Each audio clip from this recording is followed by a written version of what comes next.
was in a rush to get back and forgot to pick up the deflector.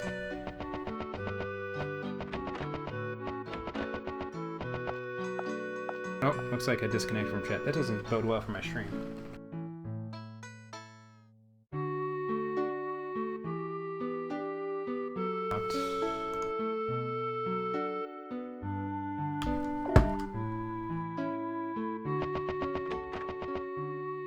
Okay, back in chat. Scared me. Double talk.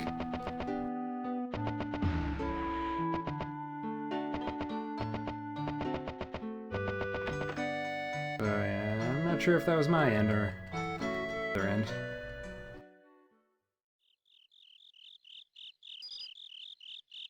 I didn't drop anything, so I don't know. When I first started trying to stream,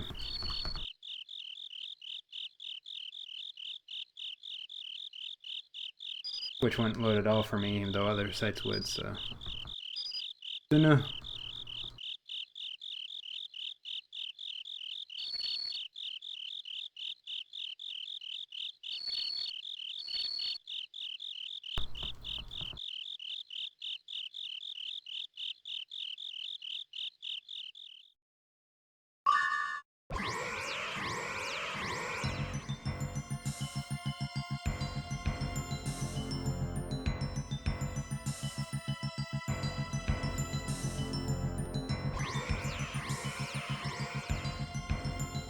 Yeah, it looks like it just went wacky for everyone. Oh, seems like it was just my stream though. No one in Aether's chat seems to be saying nothing.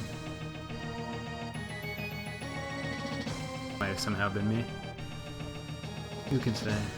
You'd think there would be some drop frames listening though.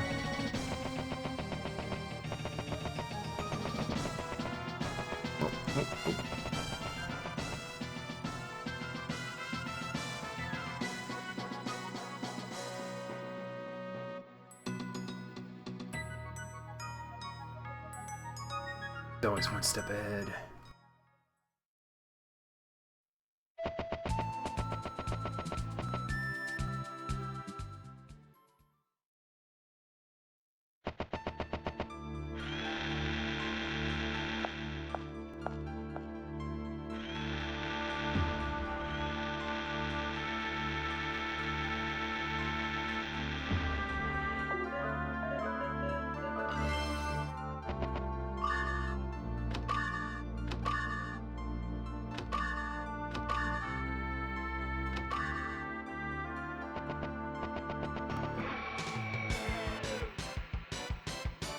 Uh-oh. It's not a bad effect.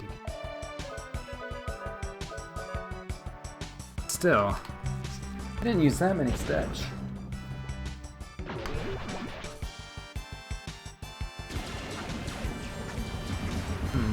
I'm not sure. Step threshold in this place specifically must be pretty low.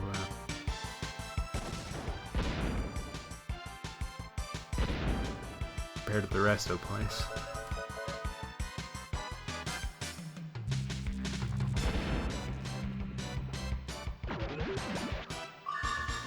Oh well, levels for everyone. Uh-oh. Fight coming up where I most likely will get poisoned.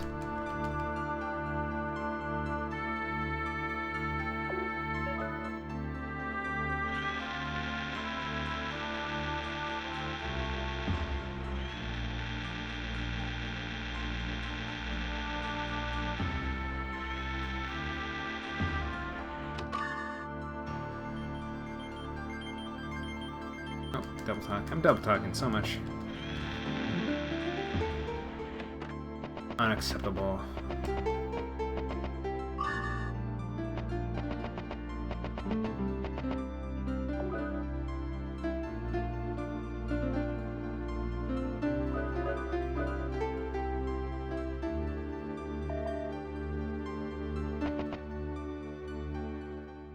What's going on?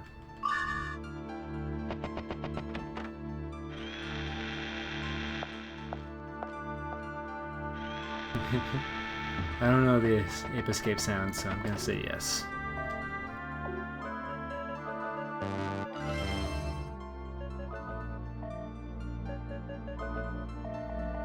Good.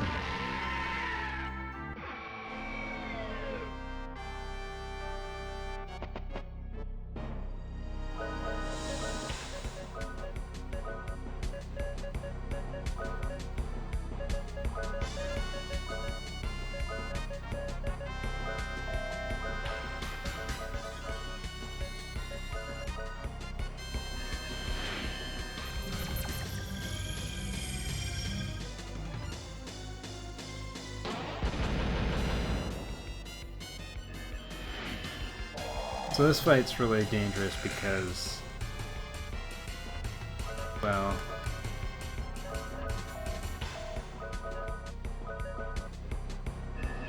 he has a regular attack that will do more damage than any of our party members max health, except maybe Rudy.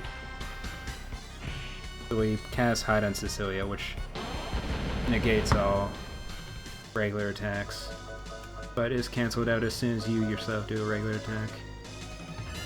And counterattacks are included. The other benefit of Hide is that you get an automatic critical hit. So we equip the weakness of the monster just under to Jack and hide him so he always gets a crit. Which also lets him build up a lot of force power so that he can use Sonic Vision a lot. And we just kind of hope he doesn't hit Rudy. And Jack for that matter.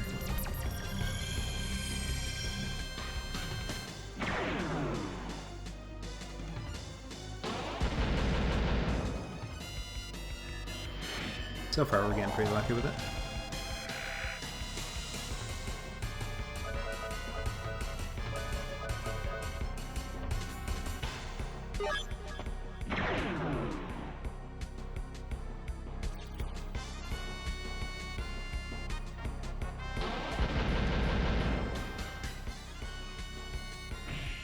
Oh, nice! Jack with the... Oh! So the cool thing about Sonic Vision is that it lasts the whole turn, so if you get a counterattack, you'll actually do as much damage as the initial hit. So Jack would have totally died if he got hit by that, but he dodged it and counterattacked. It was the craziest thing to ever happen.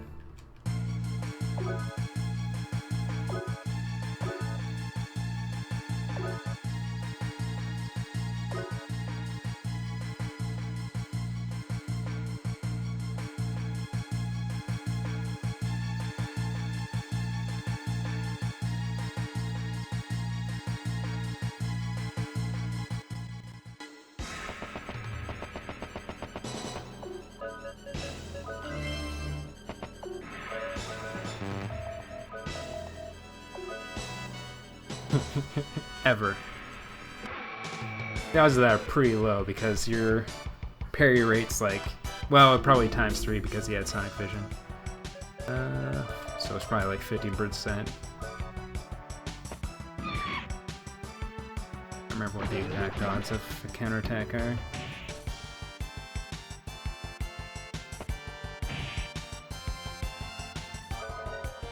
And this is an optional fight, but you get the sword hint for Slash Rave, which we'll be using a bunch later on. As our in-between between Meteor Dive and Magnum Fang hints.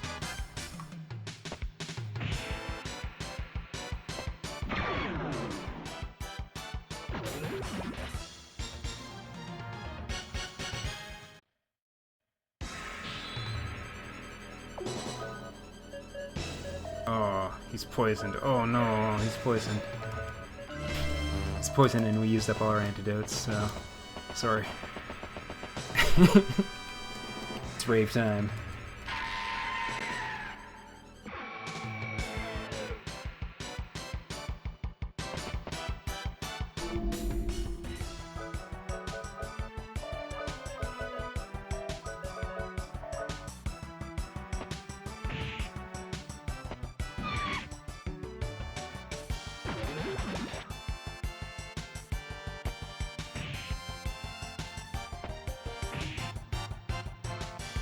Hopefully these guys drop an antidote.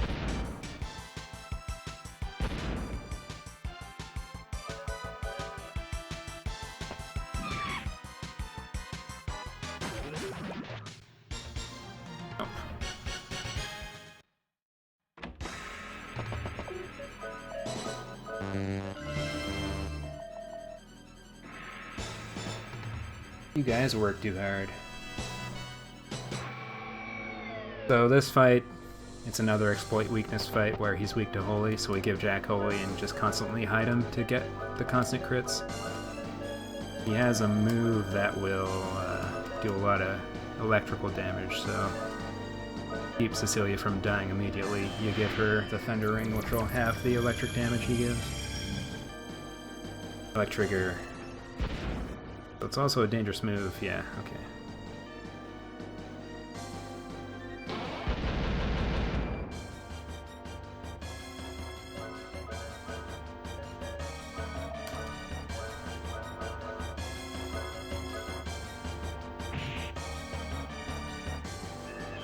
So we're gonna use backup strats because Jack's dead.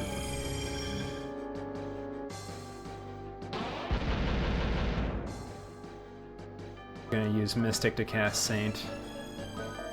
We'll do a decent amount of damage, but it's a bit more dangerous as you don't have the Thunder Rune equipped or a Thunder Ring equipped to prevent the Electrigger full damage, which killed Jack. Picking up.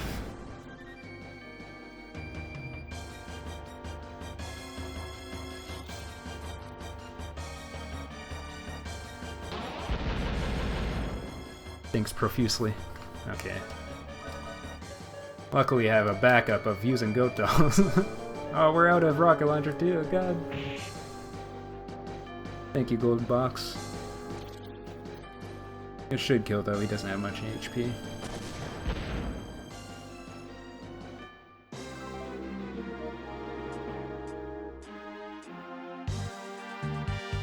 Come to our photosphere.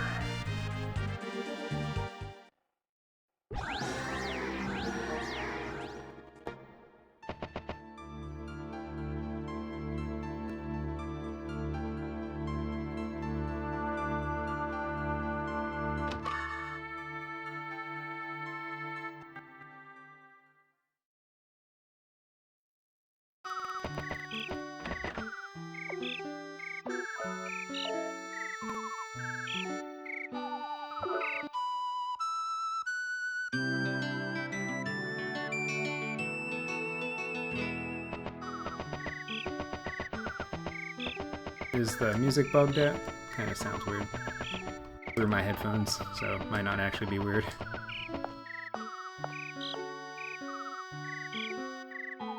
No, it's fine. I was just hearing the birds.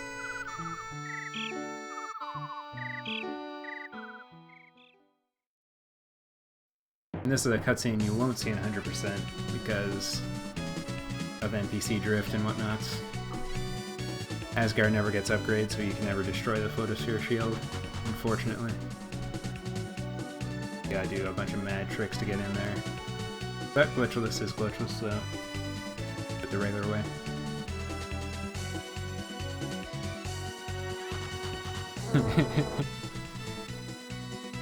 This isn't what I want!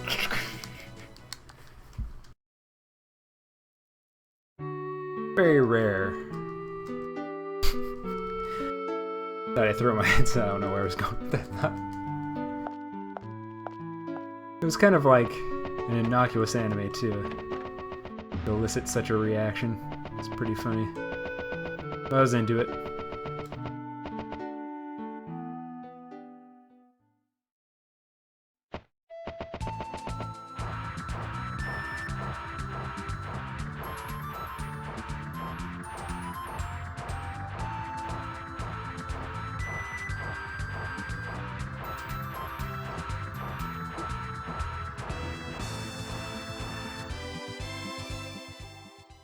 Only happens like once a month or something.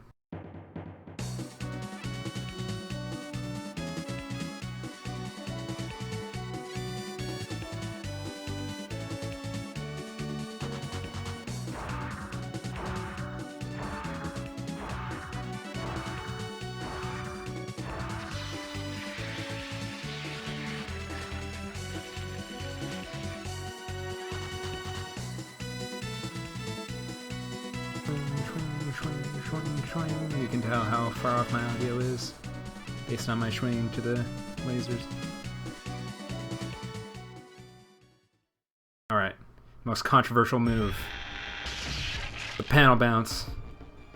Is it a glitch? No, it's not. Oh. That is not a glitch. That's an exploit.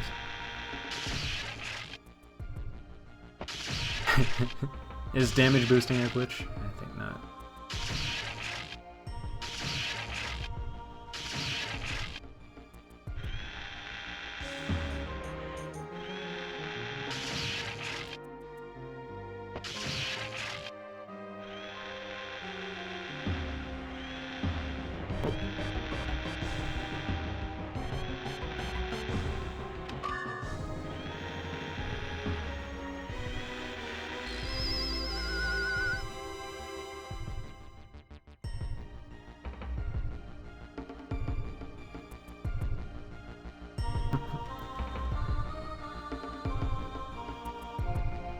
I'm the tyrannical leader of Wild Arm speedrunning. We don't usually pick these up, but because we're running low. Pick up the extra potion berries.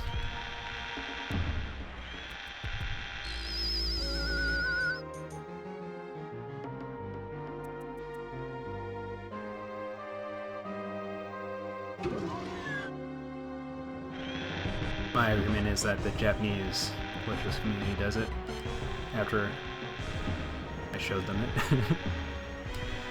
It's been validated.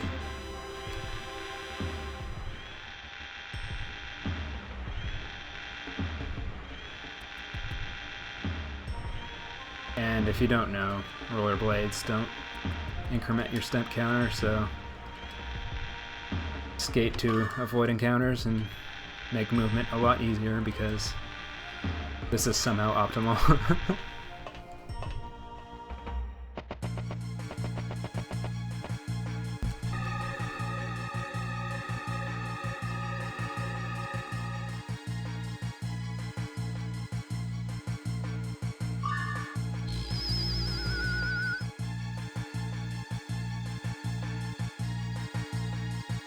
Yeah, just look at Ocarina of Time. Their glitchless category. It's not messed up at all.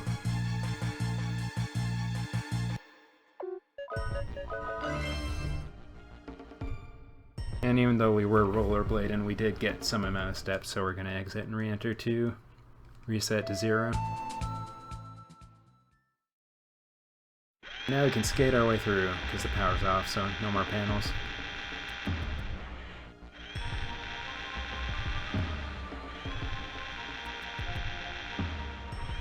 Really, he is a skater boy. I'm gonna say because what was the most dangerous fight in the game, it's been mitigated a bit because of water ring strats, but still kind of a threat because of sleep.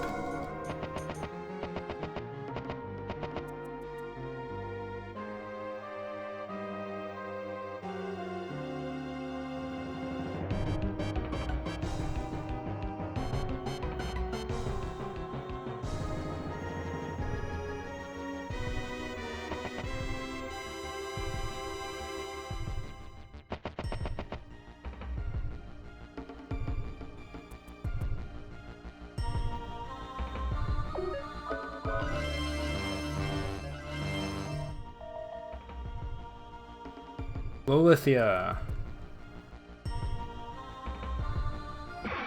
Crap, I forgot to give Sicilian Agile Apple. It's not a huge deal, but makes the speed tie less favorable for us. So this fight all comes down to the first round. Well, it used to anyways.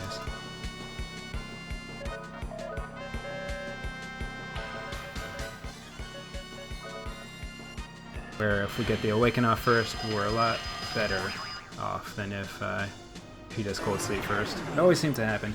It's really close together. And Sleep will still cancel return even if you get Awakened, so it still kind of sucks. The next step is to get her to be less defensive so Jack can start going in.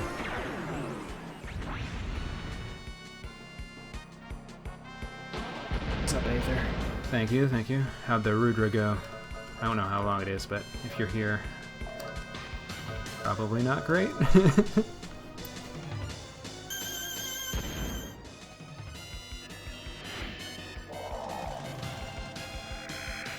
Okay, her defense is now 0.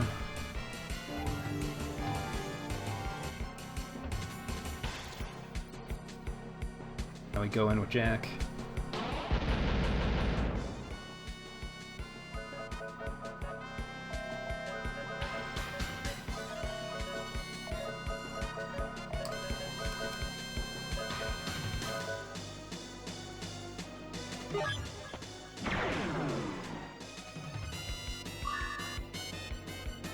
Alright, this fight's pretty much over. The only thing that could have happened is Lilithia going before Cecilia there, and potentially killing Jack. Wouldn't have been the end of the world, but would have sucked.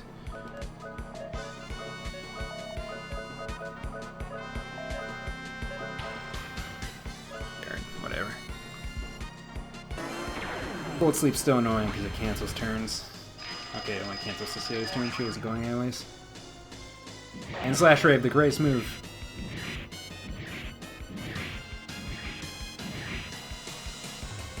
Whoa-bam! Whoa-bam! So Slash Rave is a move that can attack 1 to 10 times with, at best luck, a 70% chance of each successive... Oh, you're on a cutscene. Okay, okay. I'm actually... I have your stream up as well, but it's on the same window as my notes, so...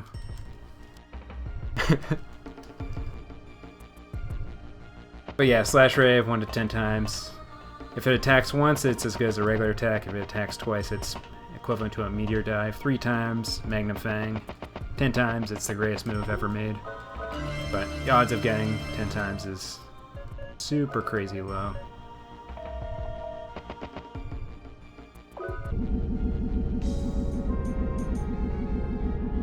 Ah, I see. Yep, you're still going.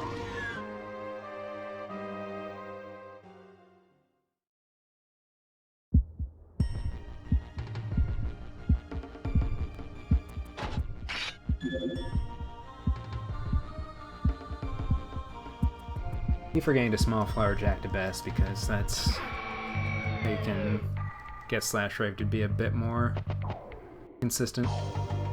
Blue Circlet.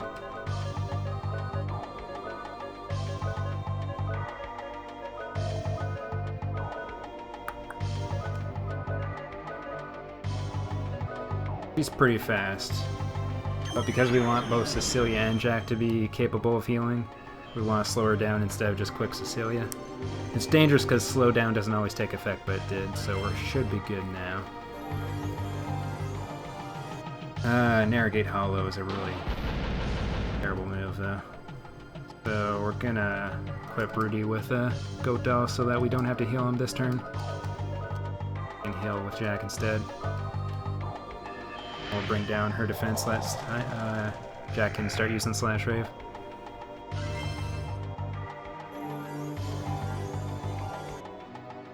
But hopefully we don't have to use that Goat Doll.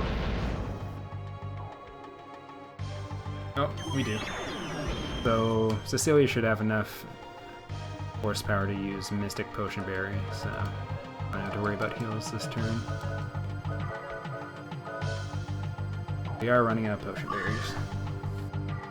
Getting to the point where we can buy some more though. Just this fight, then Lady Harkin 1. Lady Harkin 1 is pretty free. Come on. Okay, that was as good a Meteor Dive. Man, she's going in. You don't really see Narrowgate Hollow that much, usually. Powerful move. Luckily we got a lot of Mystics.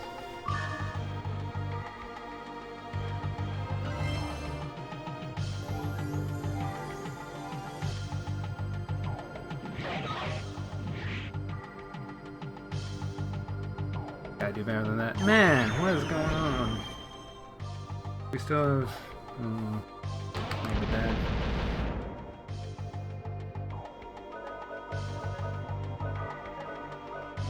Oh, that's the last Potion Berry then. picked up the 2.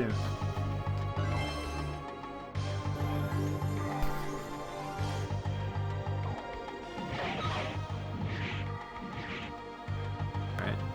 Bit better.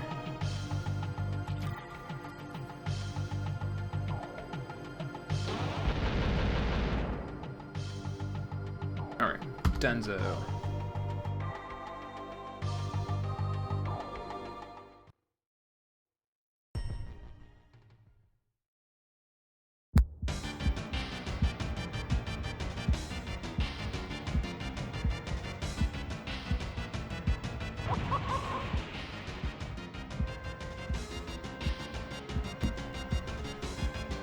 So no potion berries going into Arcan 1. Not terrible, but not great.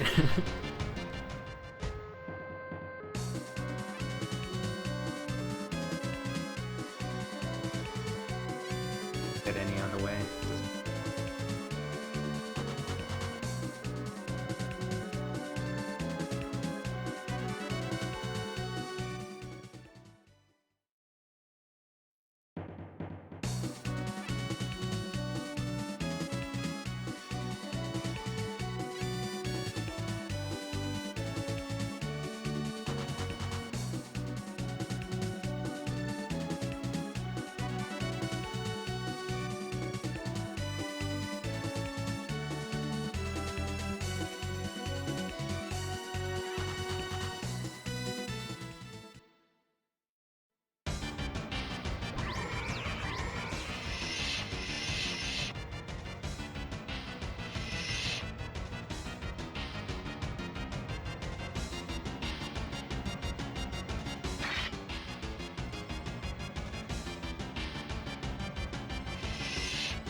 This group of cutscenes is pretty long too.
Oops. Oh.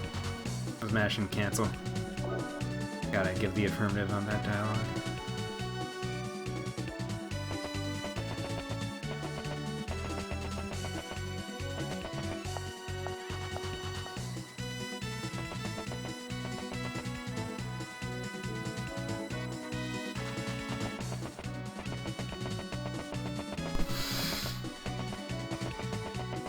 Tell myself not to forget. Luckily I caught myself before it was really late.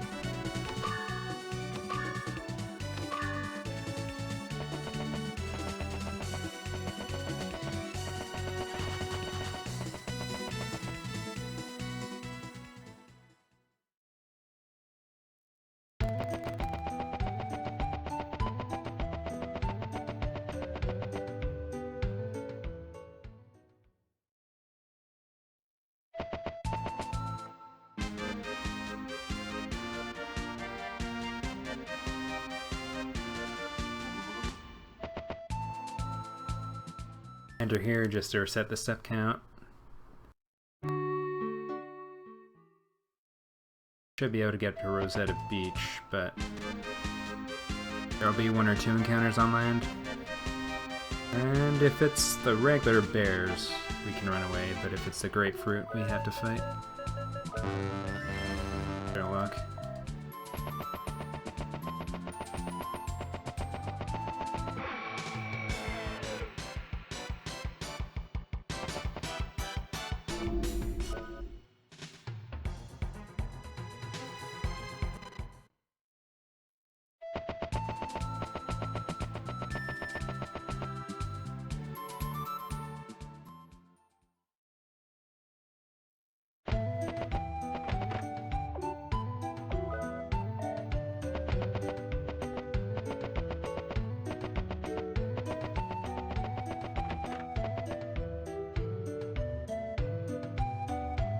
This guy tells us the name of the guardian so that we can enter the whirlpool.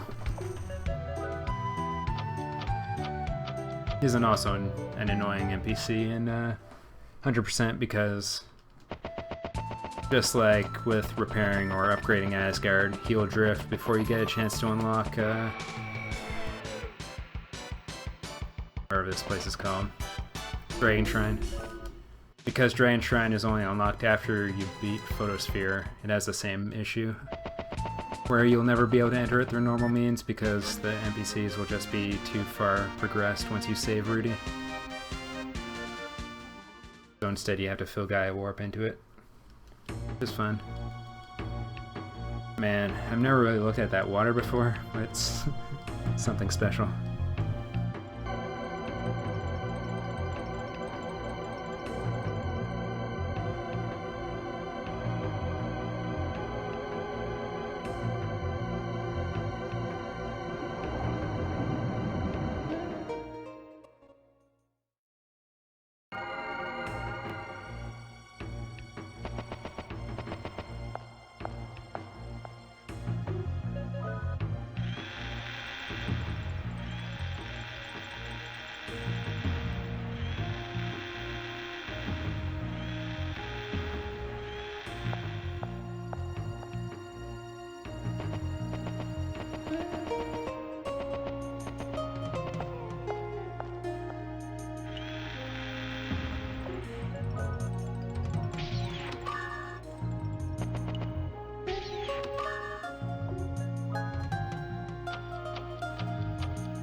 This is the long skate.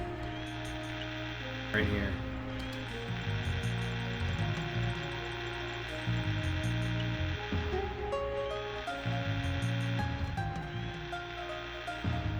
Very exciting stuff.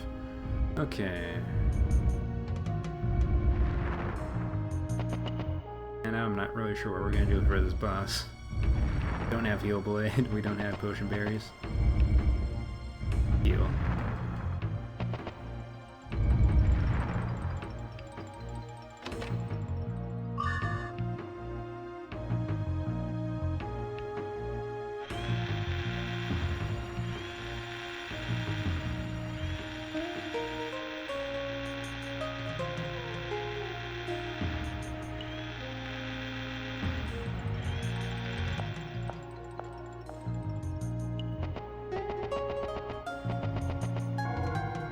Save.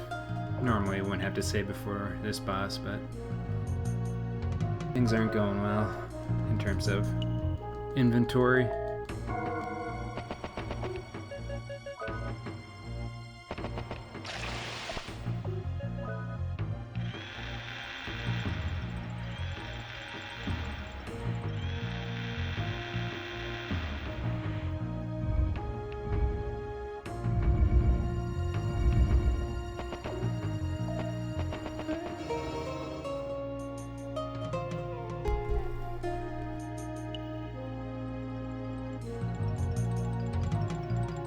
I'm just gonna have to go in on her. Flash Rave all day.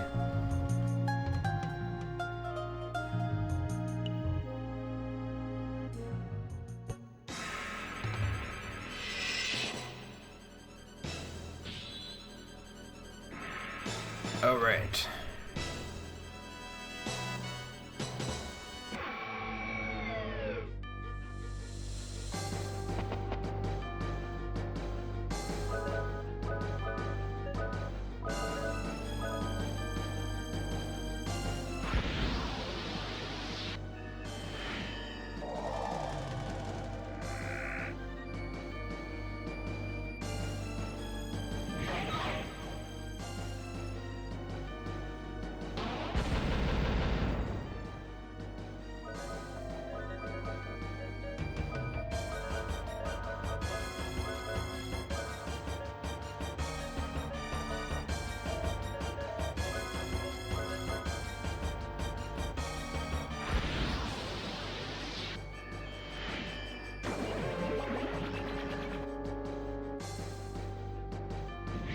Jack, I believe.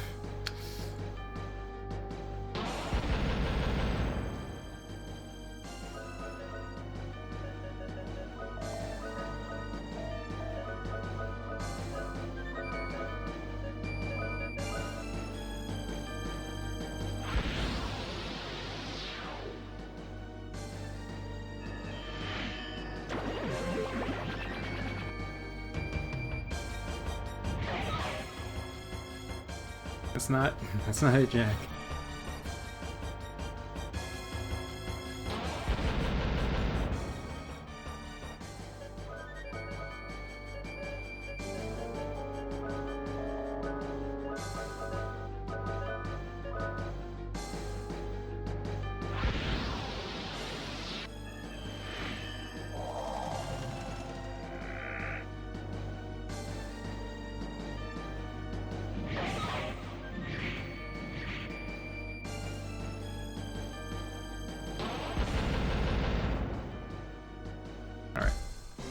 We made it.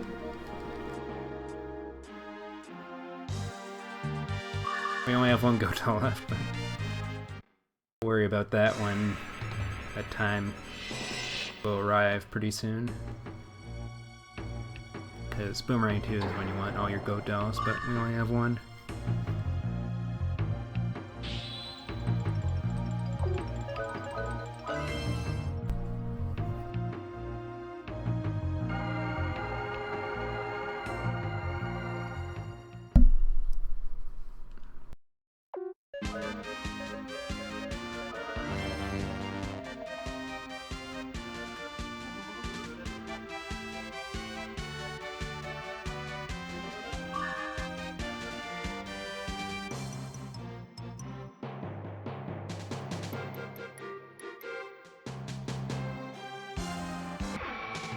Well, force an encounter to make it less likely we'll get a land encounter, because they can be really rough.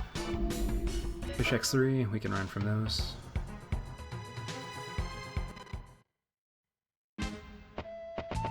Gotta get there. Okay.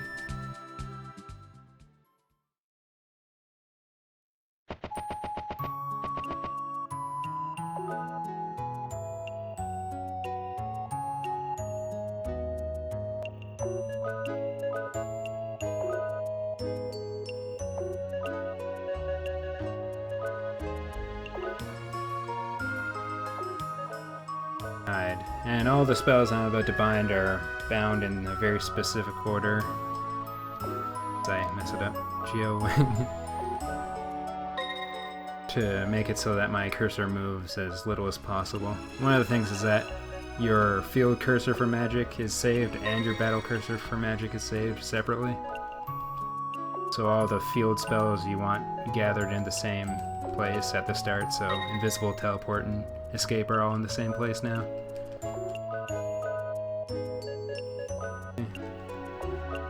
I know that I just kinda grouped. Well, I just made a list of all the spells I need to do in what order and how many times I'll have to use them at certain places. Then had a program generate the optimal binding order for me. It's not quite perfect because I realized a error in it, but it's good enough for AGM.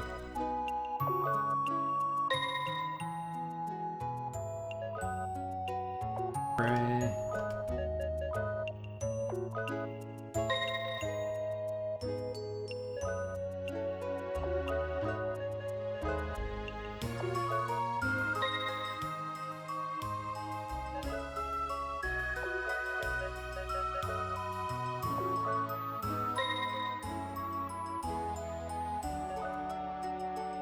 Yeah.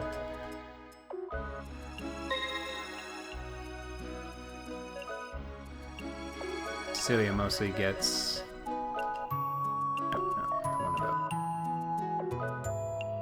like support spells because she's not the damage dealer for most of the fight. But she does have some moments where she's the primary damage dealer. Why we get Rainbow. We did get Rainbow. Okay, next we want to go to Quartzarm.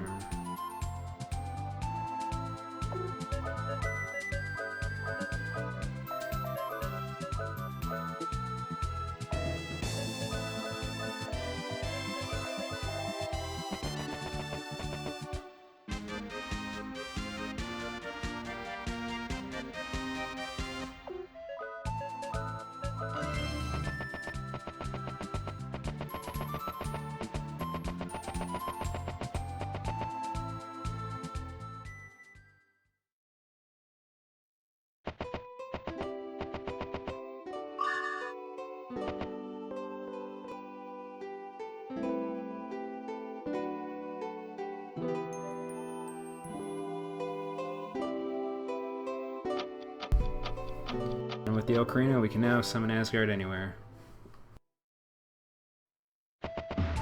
Fans of the walled arm speedrunning genre will already know that, though.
So next part of the game, you either have to beat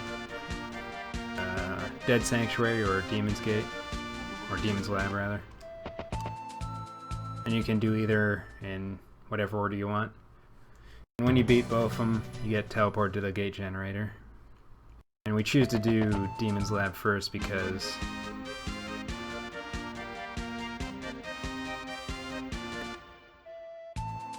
you get the hint for Magnum Fang, so that you could potentially learn it before Boomerang 2, who's in Dead Sanctuary, which would help a lot in that fight.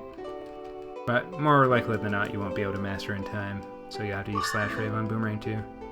Which could be good and could be terrible, because of how Slash Rave works.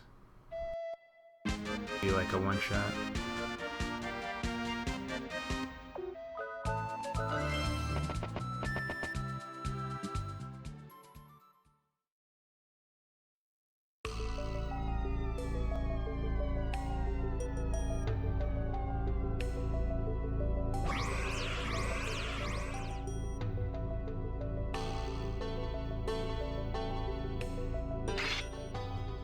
And Lady Harkin 2 is pretty free as well. And now that we no longer have to be worried about potion berries, nothing to worry about. have any super damaging moves, unlike Boomerang 2, which is a nightmare.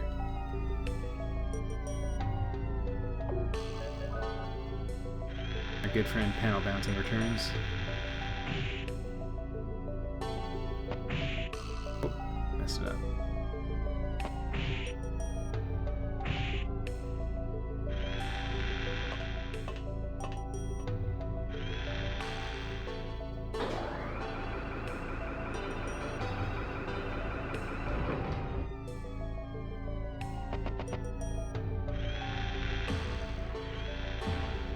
Come on.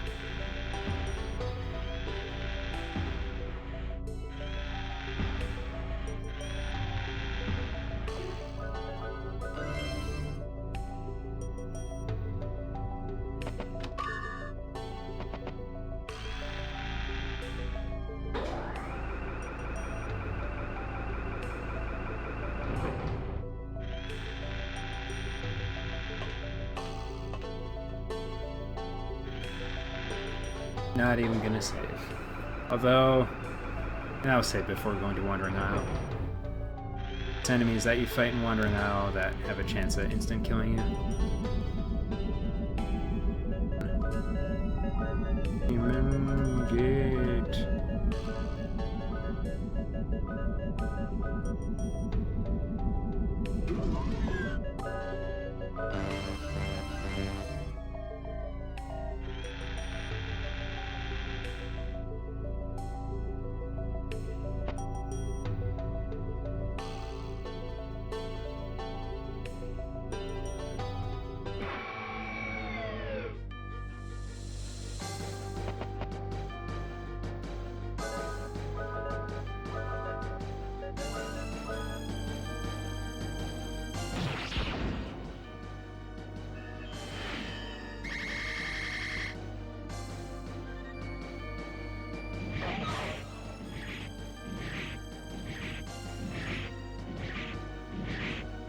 Eight, not 8. Dang, that's pretty good. Ridiculous.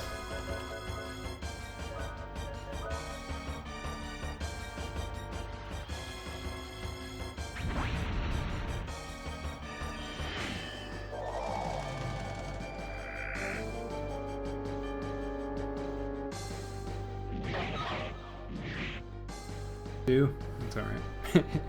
You did good, Jack. Don't worry about it.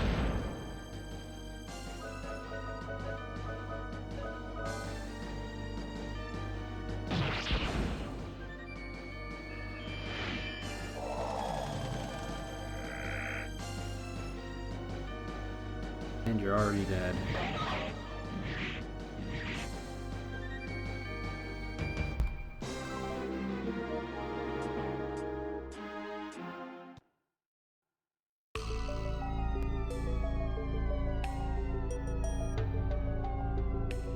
That's potentially the last fight with Slash Rave. We can memorize Magnifying in time. Mm-hmm.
Right.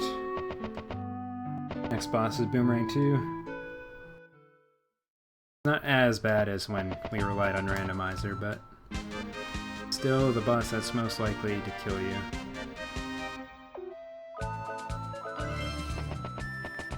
This is also the only section of the game, other than Mountain Pass, I guess. It's also technically a grind, but the first grind, although it's been pretty much reduced to non-grind status at this point.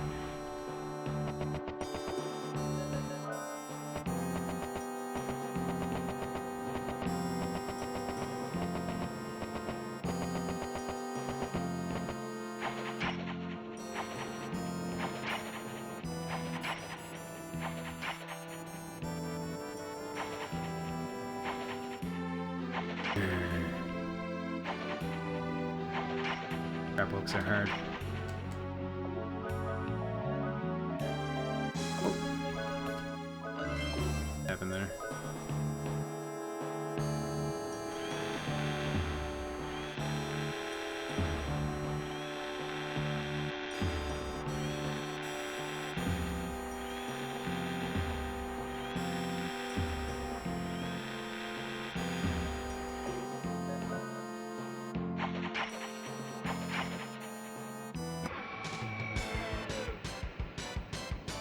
First battle, unequipped underwriter.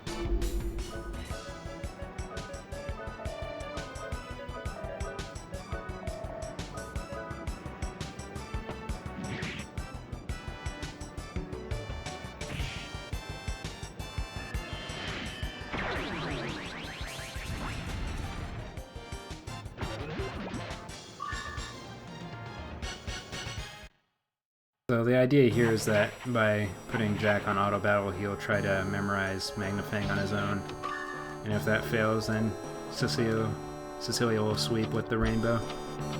Make sure he dies. This is the enemy that has the instant kill all move.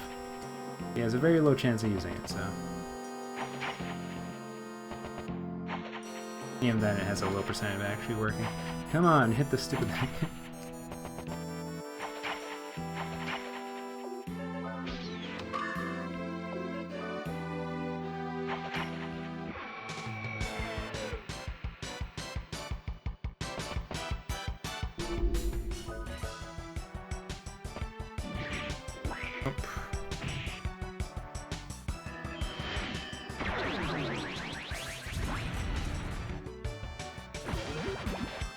The reason why you want to grind on these guys is that they give as much experience as a boss at this point in the game. They're really easy to kill, so... reason they exist, and we're gonna exploit that.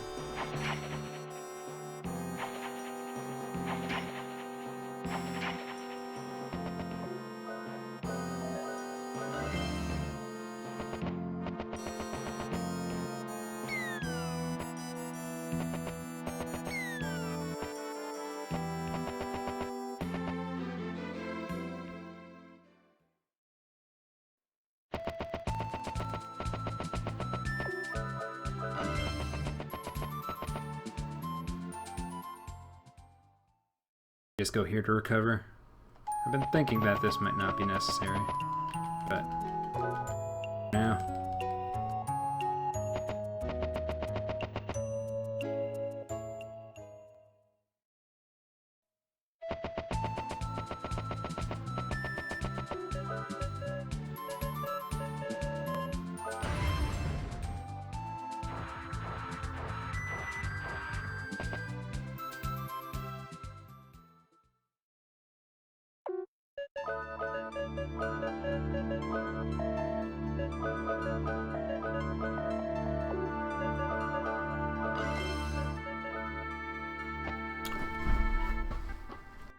I didn't press forward. Take two. For some reason, when you enter this dungeon, it faces you towards the exit. So if you just try to run, you'll immediately exit again.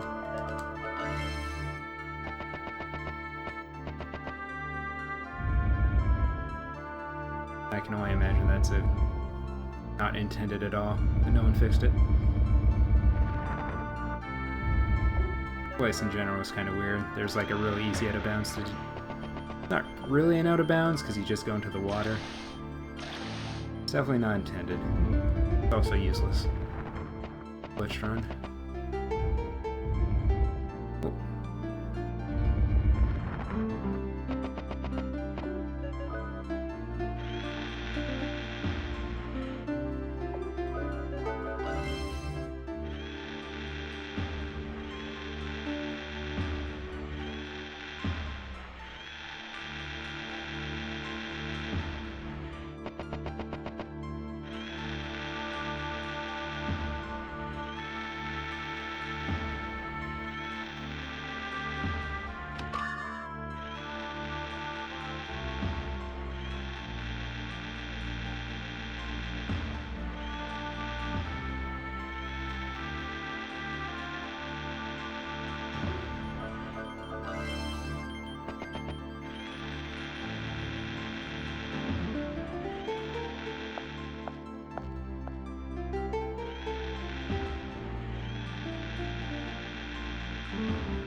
Trying to get the hungry. Got pizza in the fridge, but no good now.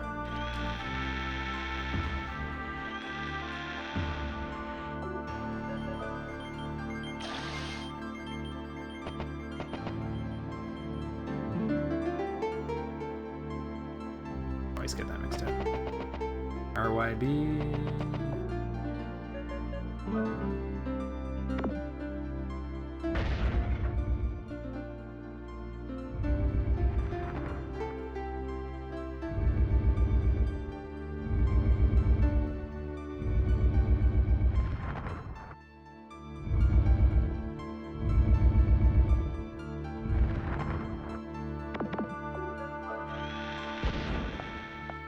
Alright.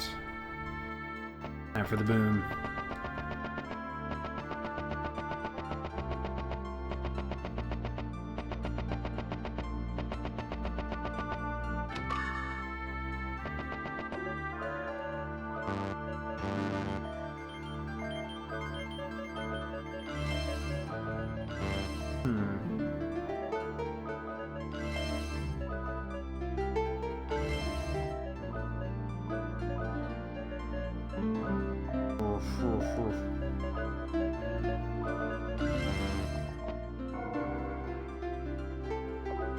Like a fly messing with me.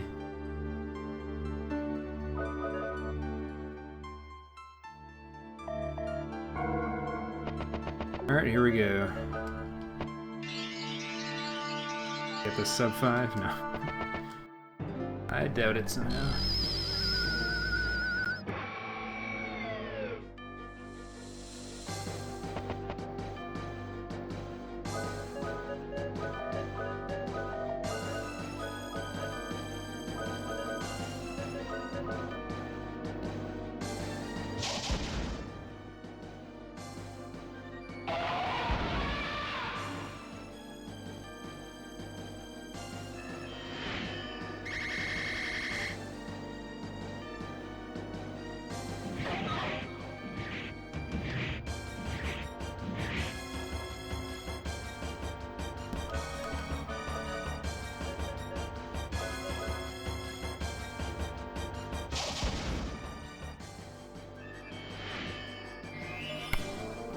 It's all up to Jack now. Is he a bad enough dude to take down Boomerang?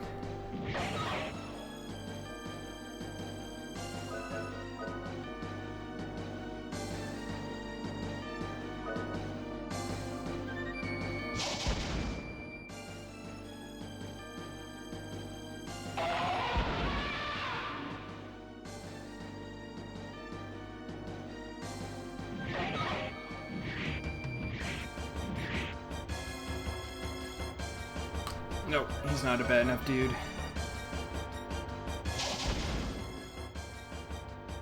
Not this time.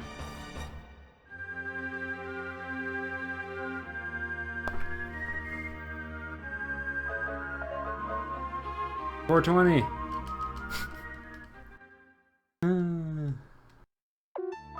Sure.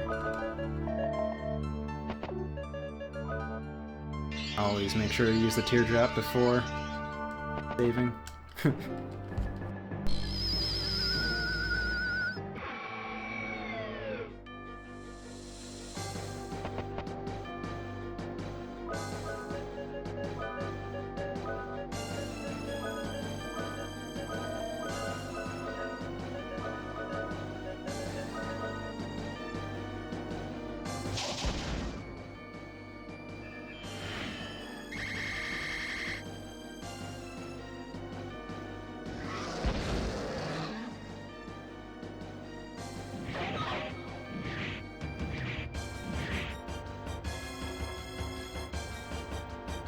I better stay.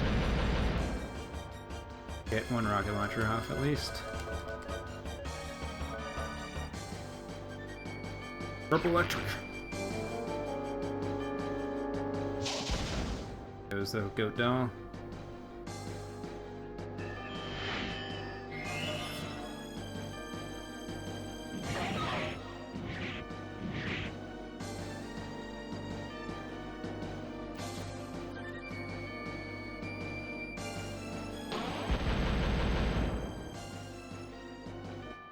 Nice.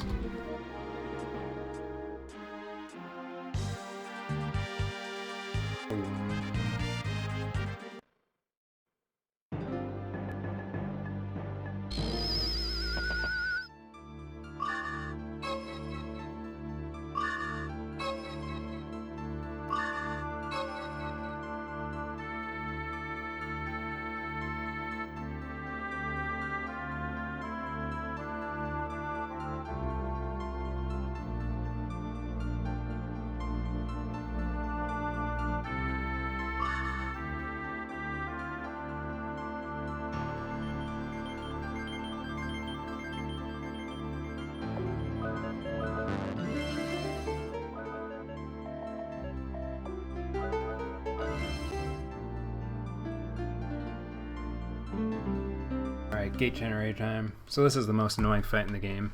It's not the most dangerous, but basically you fight 3 super fast enemies that have status effects as all their moves. Status effects that will prevent you from doing anything. Like sleep, silence, confuse, just all the worst stuff.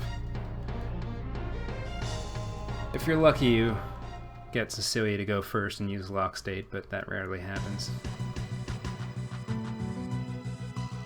Kind of mitigate it, you give Cecilia anti-silence and Rudy anti-confusion, but usually this fight takes a while. Great if it doesn't though.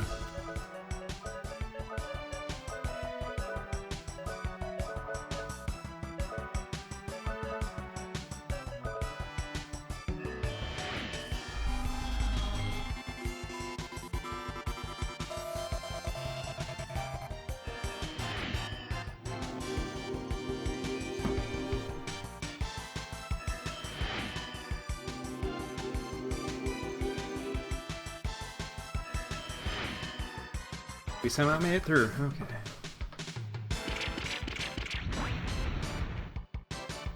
We got Magnum Fang. Alright. Everything's working out.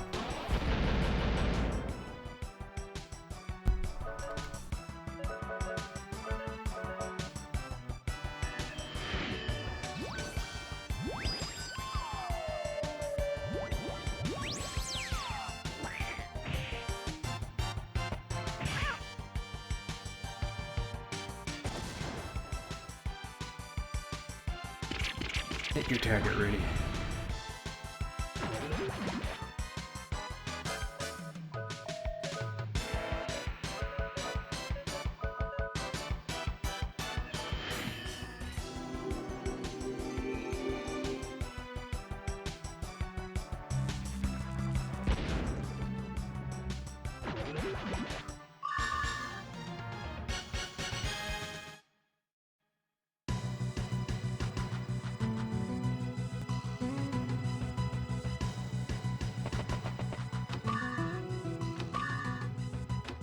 This dungeon's kind of weird. It's basically you against Zed. He's got a bunch of puzzles. It's pretty much Ozzy's fort. I think someone pointed that out and I never made the connection before.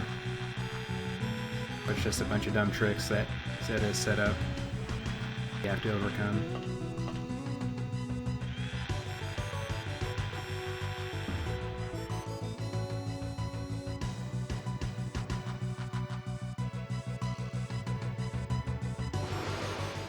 Perhaps less elaborate than Ozzy's fort.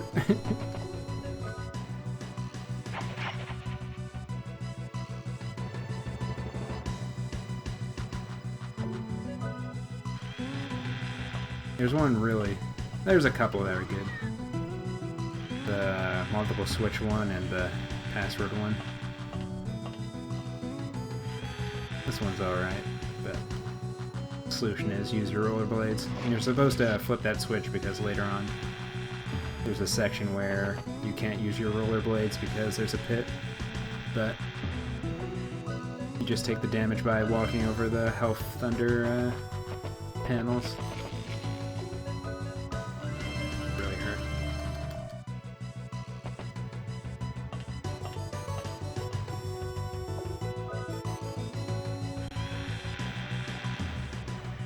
Force unit's really good.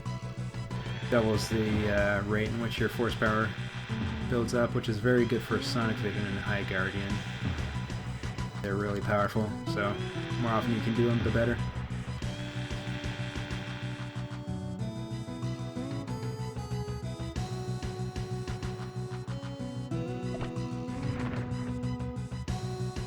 And that shows off his secret switch. If you weren't really paying attention, this would be like the end of your video game experience. Because if you re-enter the room, it's not like he does the animation again. I don't think so anyways, so best to have been paying attention. Because it's not obvious that you'd press the random spot in the wall otherwise. This is my favorite. Because if you do it how you would naturally do it, then he will come in and lock you inside the last room. So you gotta block the switch for the last room by going back one. Closed. Bamboozling him entirely.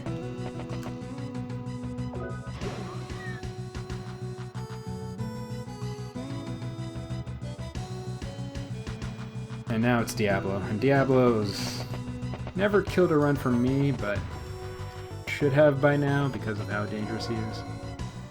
Hopefully, well, we're saving anyways, but hopefully we live. I'd like to live. He just got stupid powerful attacks.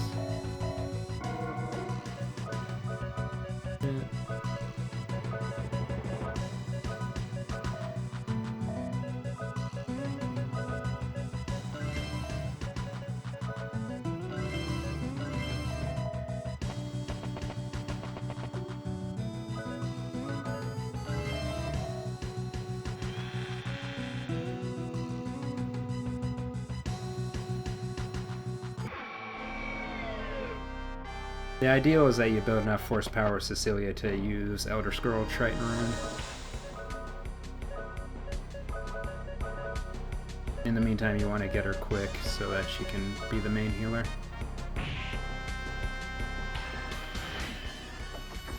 One quick should do.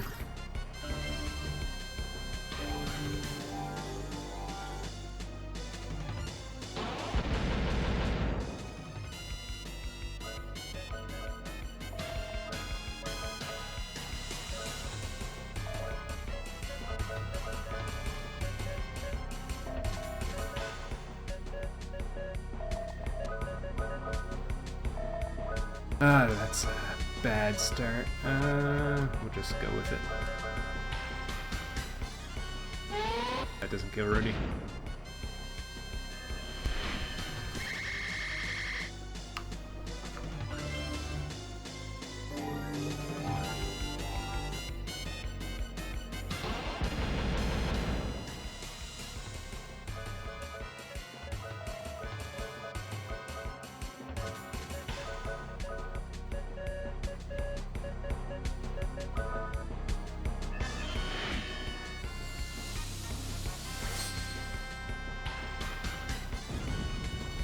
Build enough force power to do Triton Rune Summon.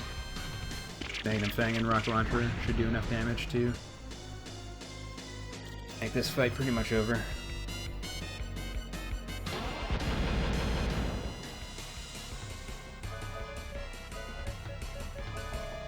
Only danger is that the Triton Rune unequipped might make her slower.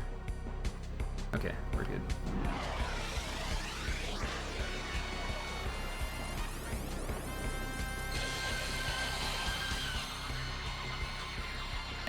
With Elder Scroll, plus the weakness, plus a very powerful summon, plus High Guardian. Does crazy damage. I'll probably kill Jack. That's okay. He did his duty.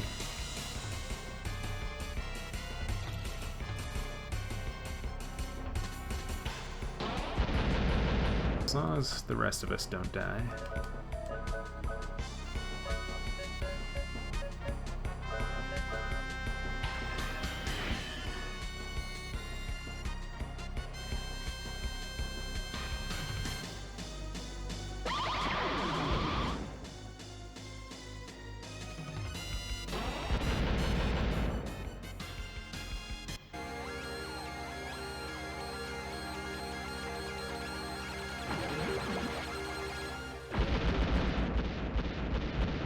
That's Diablo down.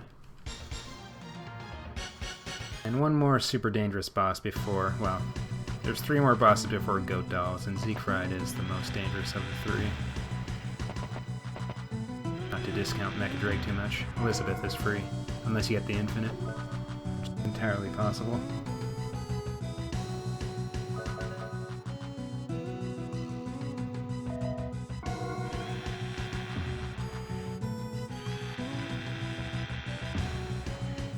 Hardest puzzle in the game. You gotta input a puzzle, but you don't, or a password, but you don't know what the password is, secret is, you can put anything. But if you didn't know that, that'd probably be confusing. I can't remember if it was.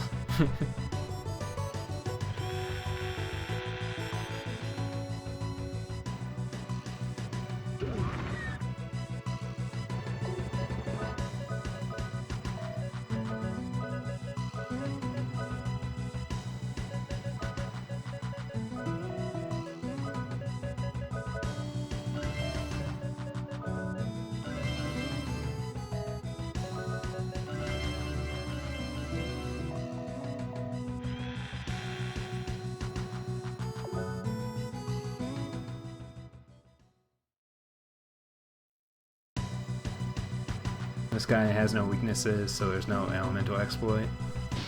He halves all amount of damage, in fact, so Cecilia is not the damage dealer here. So we gotta rely on Hyper Magnifying to kind of carry us with the rocket launcher. But we don't have time to actually do armored downs, but we do want to get quick off on Cecilia so that she's faster than Siegfried, and want to hyper on Jack so that he's actually useful. But the key is getting the chance to, because Siegfried is pretty relentless. So hopefully he attacks Cecilia. So that Jack's Potion Berry makes it so that we're... no. Okay. That's not a bad move. Well,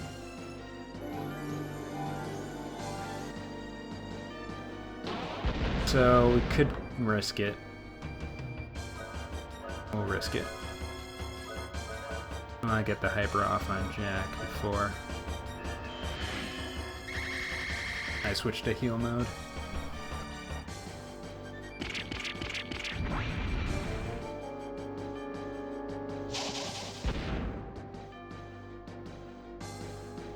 Goes well. Only 2 deaths, which isn't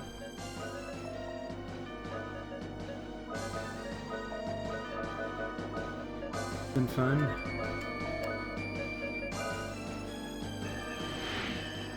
So yeah, we're pretty much set now. Only danger was Rudy dying on that turn where I didn't heal him. Now Cecilia will pretty much always go first and heal any damage that Siegfried does, leaving Jack and Rudy free to take him out.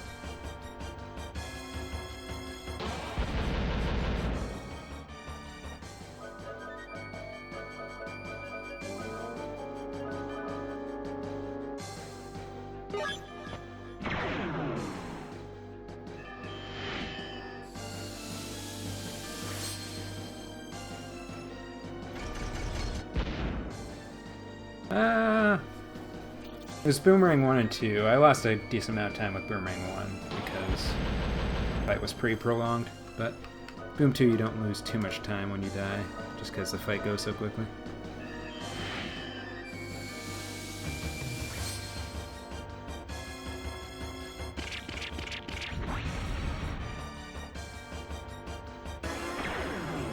Almost dead.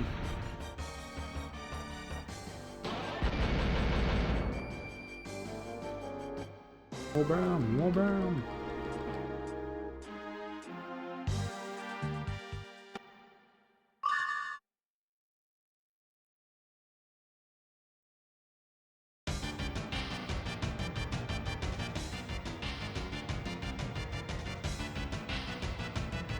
That's Boom 3.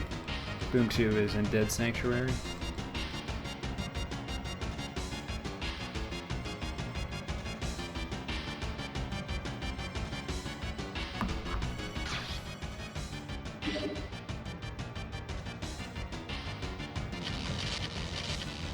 Cutscenes.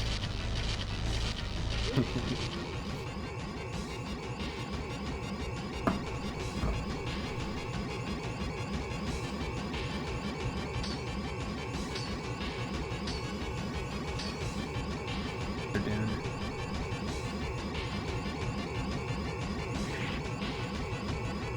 Like he's doing decent? Question mark.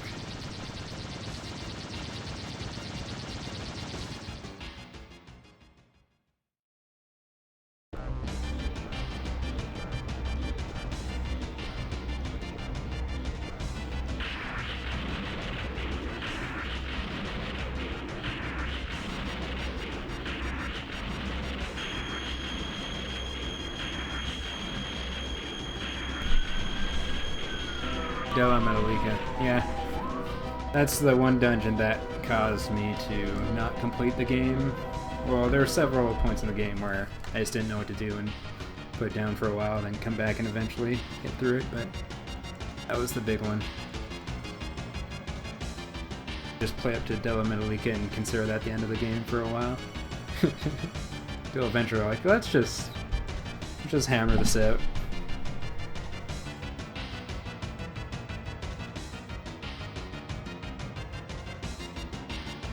Eventually made through.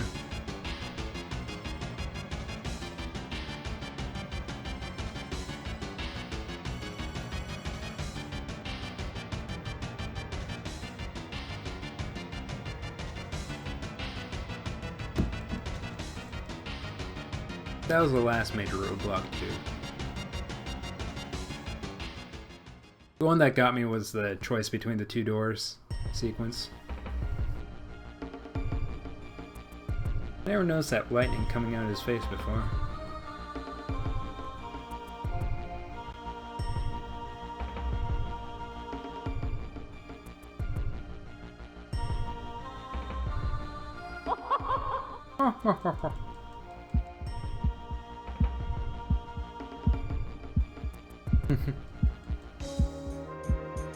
Yeah, this game's pretty great.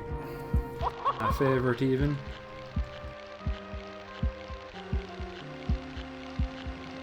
I don't like the caves though. The caves have never been my thing. Bear Cave, Mountain Zenom, Mountain Path. Wandering Isle's alright because it's kind of cool looking.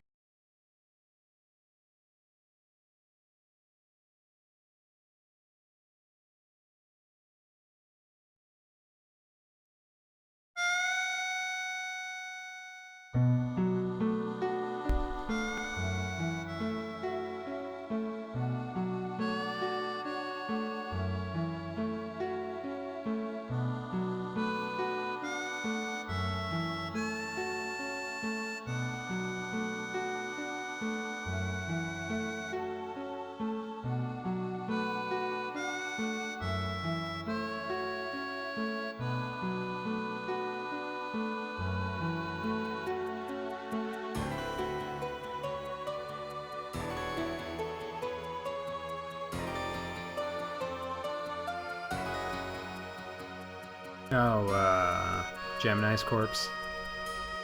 It's not. It's more of a dungeon than a traditional cave.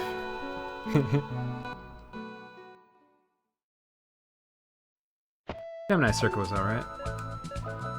Got the fun crystal mechanic. Caves are, for me, it's not like in a problem with this game, it's just I don't like caves in RPGs. Just for whatever reason, my brain just rejects them.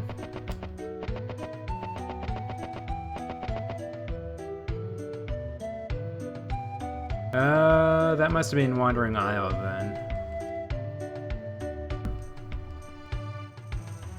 That's the only other cave.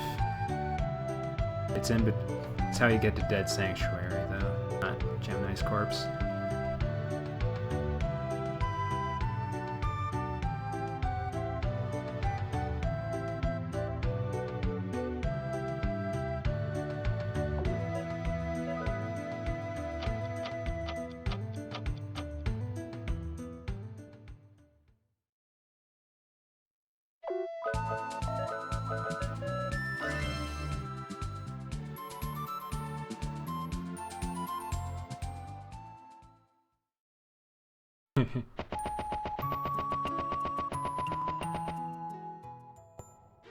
Well, the Wandering Isle isn't the Pleasing Garden.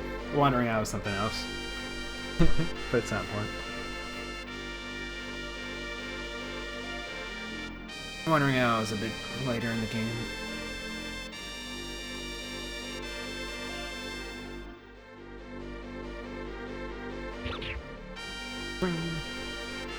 Bloodletting.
I'm already past it though. There's no caves left. There's Gemini's corpse left. So if it is a Gemini's corpse, we'll know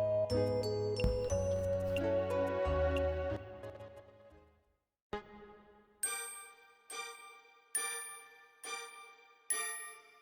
Got Forest Prison, De La Madalica, Gemini's Corpse, Pandemonium, Arctica Castle, Kadingle, Malduke, and we're done. Home stretch. Well, once we get Rudy back, that's when the home stretch begins.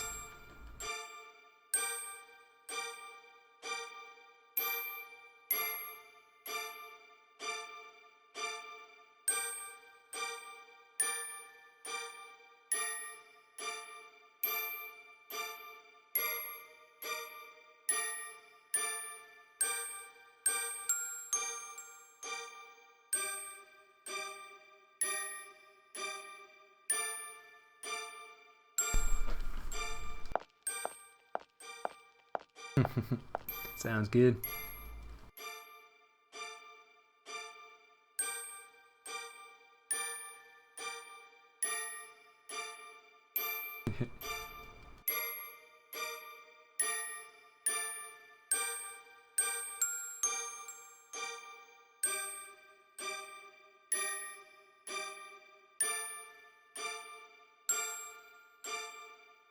After 5.5 hours, we get to... Or we get to an hour into No Ace.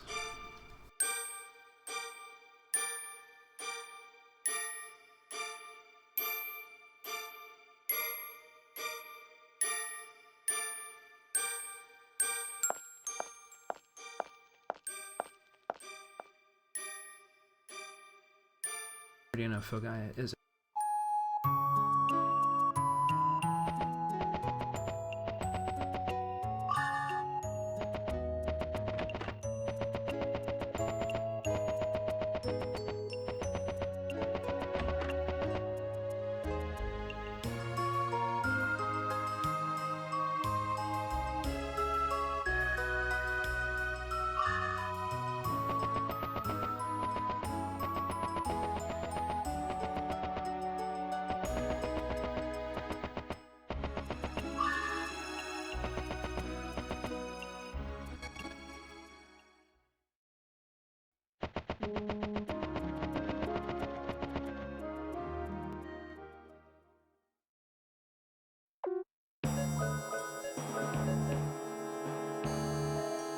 Equipped. It's a weird note to have.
Occasionally. We use it on Diablo.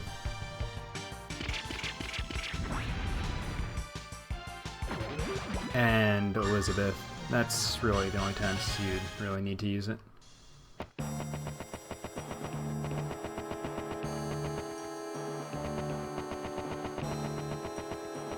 Because Rainbow does a lot of damage. Require force power for any of the fights where Cecilia is going to be the main damage dealer. And if she's not the main damage dealer, she's using Hyper and Armor Down.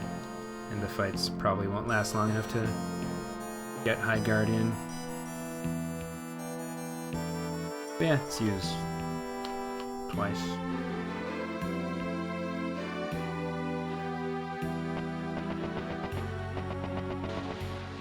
Sonic Vision is the best force power. Well, Lock-On, but Lock-On's used the most out of it. But Sonic Vision is the best.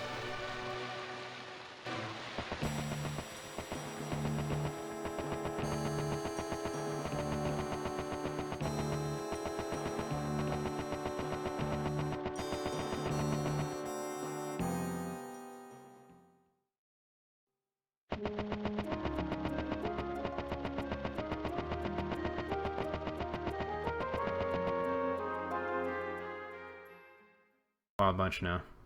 The only arms we use are hand cannon, rocket launcher, and phaser.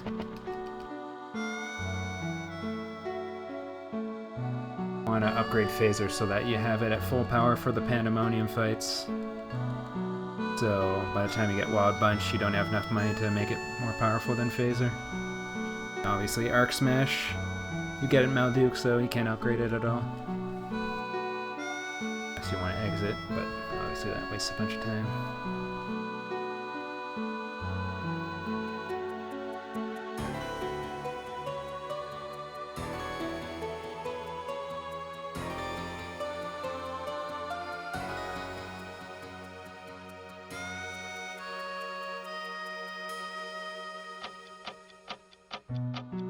Watch. Sometimes a cutscene will reset your stopwatch position, but cool when it doesn't, because you can exit a lot faster. Also looks really dumb.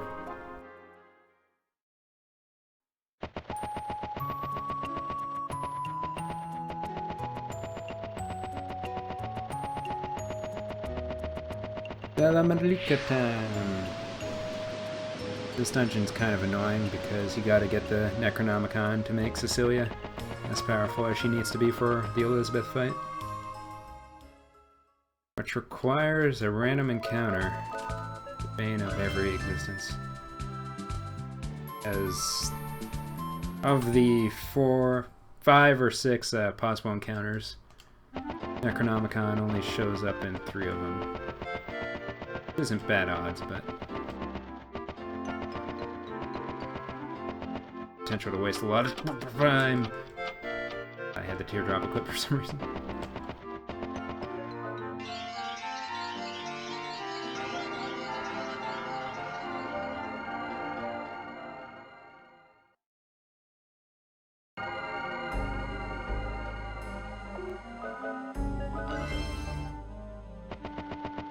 Once we get an Necronomicon, we don't have to worry about drop rate odds because we just use Prison and Lucky Shot to make sure we get the Necronomicon.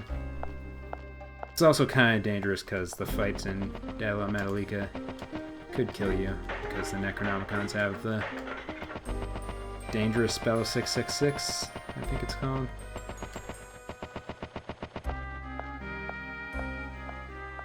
Yeah.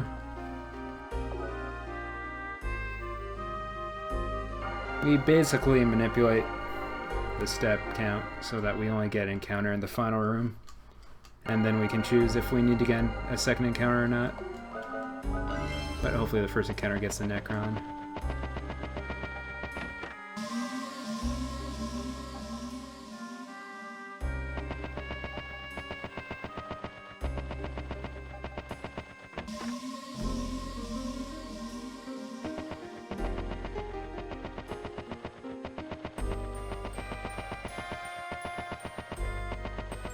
got wind back time here.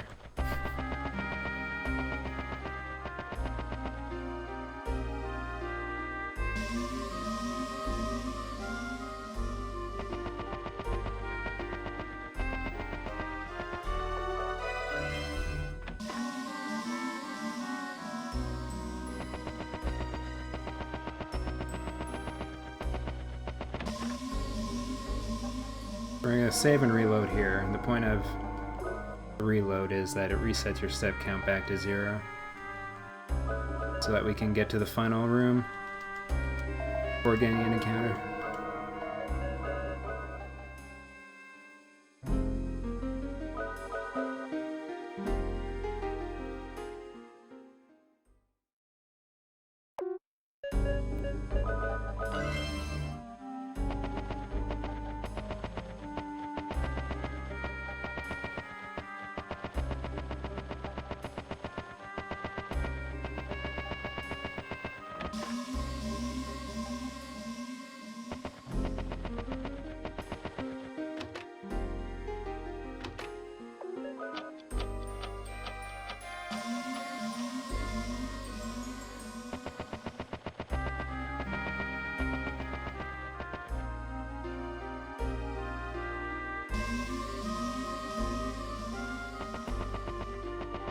And we don't get phaser zap, so ignore all the books. Magnum Fang's the only fast draw we need from now on.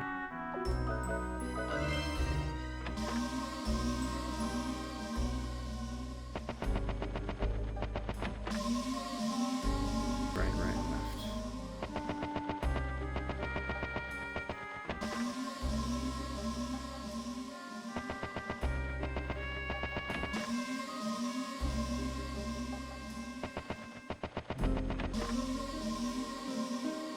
This is the puzzle that stumped me for a year. So simple. Left, right, left. Not like I was actively trying it for a year. It's just I got here, it didn't work, I assumed I was missing something, but couldn't figure out what. Gave up because I was a kid. And so yeah, that's the encounter, and hopefully we get the Necron. Which we didn't. Okay, so pot, guard, high blast. So invisibility is about to wear off.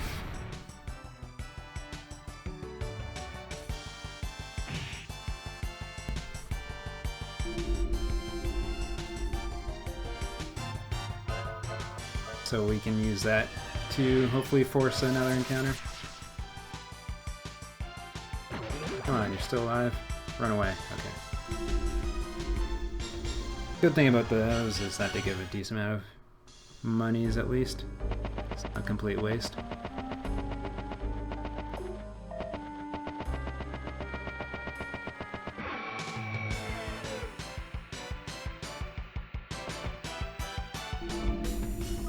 Pots.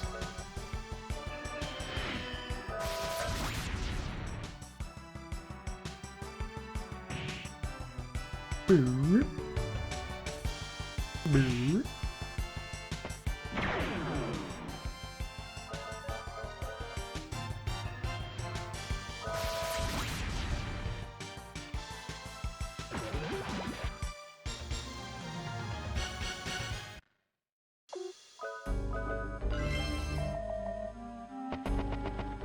Bad part about High Blast is it uses a lot of MP. Might expend all of Cecilia's magic carrots.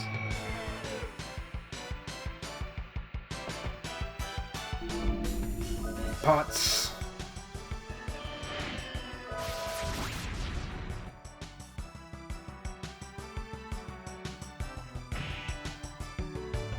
That's annoying.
That's impressive. Okay.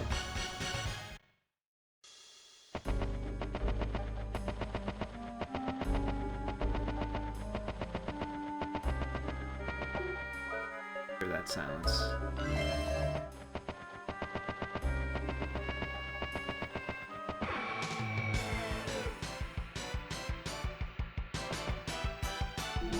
Thank you.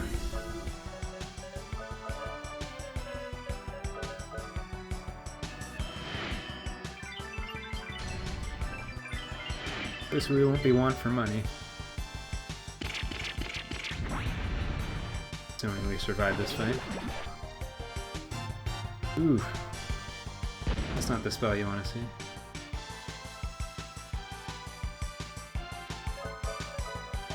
As he throws up a little.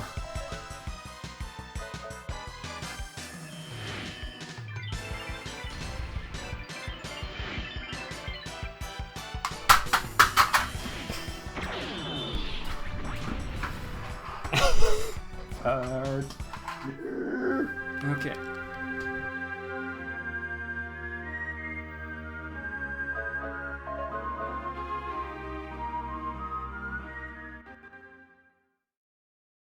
At least we found the Necronomicon.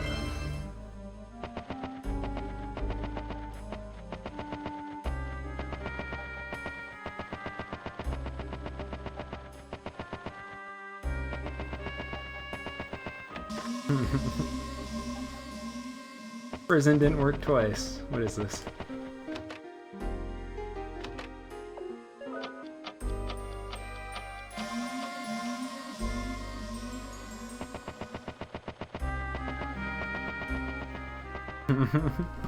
See, that's what happens in a no reset run. The game knows it can mess with you without you quitting it entirely.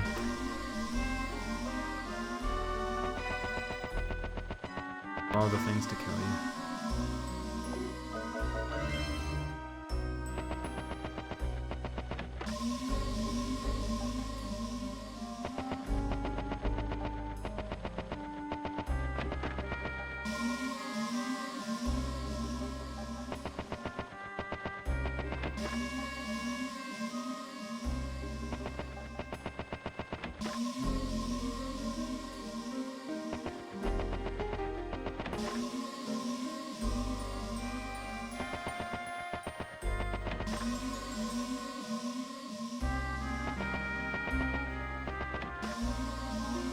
Alright, let's try that again.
Alright, it's that easy.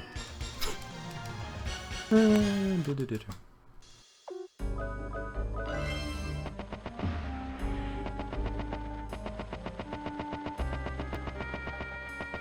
5 hours and 45 minutes into a run. Well, it'd be less than that, obviously, because we wasted a lot of time there. Gotta get the book.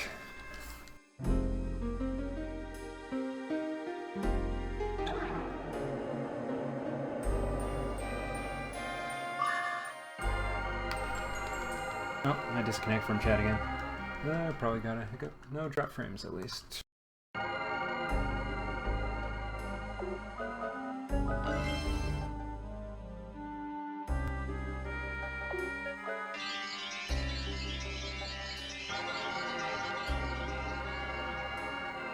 I don't know what's going on.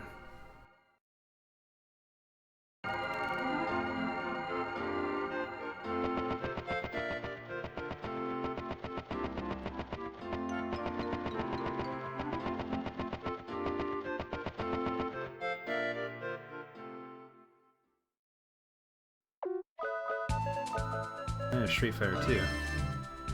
I don't know what that's referencing. Can't remember anything.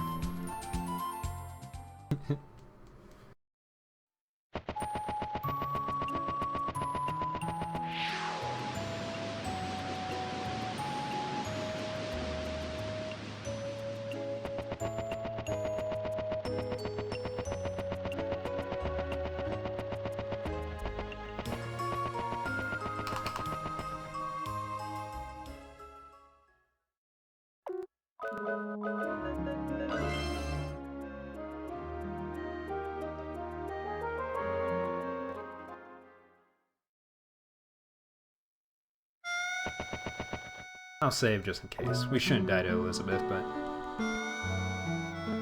a lot of things have happened, so.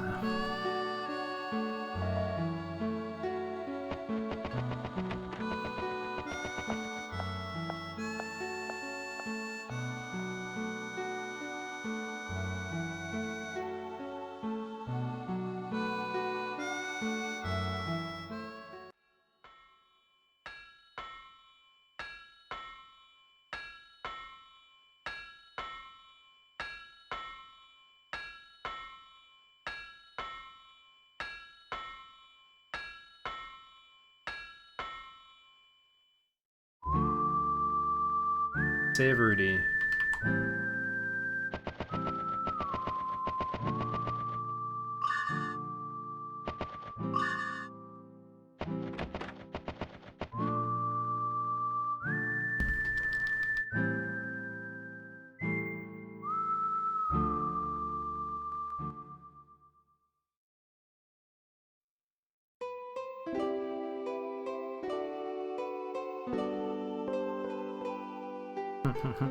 That was impressive, how much it messed with me. This fight's interesting. She has 4 attacks: Silence, 0 armor attack, Flash Shot, I think it's something like that, and Darkness. Flash Shot and 0 armor attack will do more than half my health, meaning that I'll have to heal every time she does it. So if she just keeps doing those 2 moves, I'll keep having to heal without being able to damage her. But if she uses Darkness, I get a chance to attack, and if she uses Silence and it doesn't silence me, I get a chance to attack. And I need to do 2 Saints and 1 High Guardian Heaven's Rune. Kill her.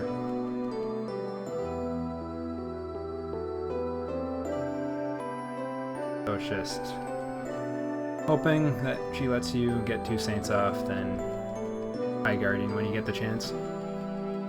You get 1 free Saint at the first turn, so you just gotta get 1 Darkness, then you're good. So the Infinite's pretty unlikely.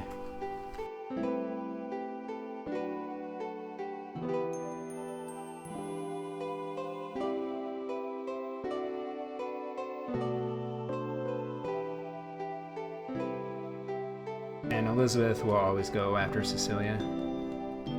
Or 99% of the time, at least. If she ever doesn't go in front or after Cecilia, then it's probably run over. It's never happened before, so we shall see.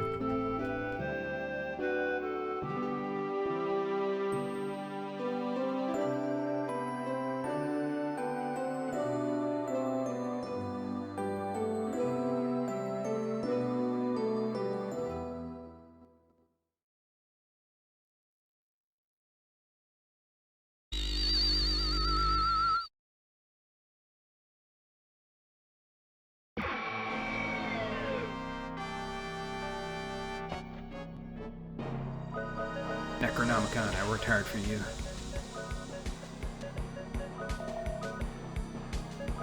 The one free saint.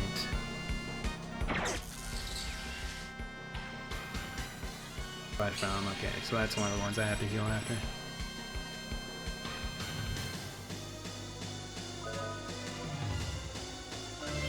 I got 13 potion berries.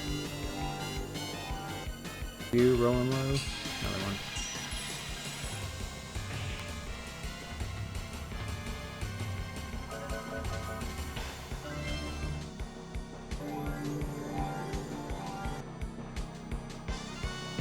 Another one.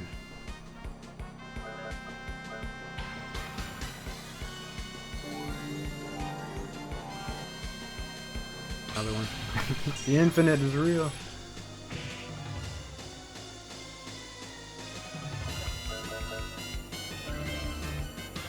This one, darkness. Okay, I'll get vision green off this most likely. So even if it does silence me, I should be good.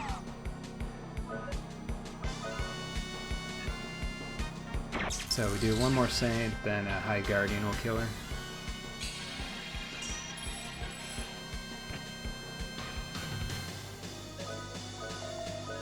Always slightly unnerving, but you just gotta believe it'll kill her.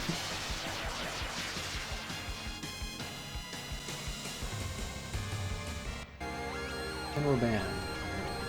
That was probably the worst Elizabeth split ever, but done.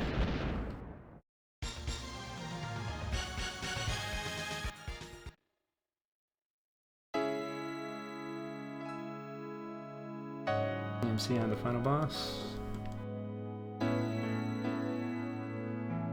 On the final split anyways.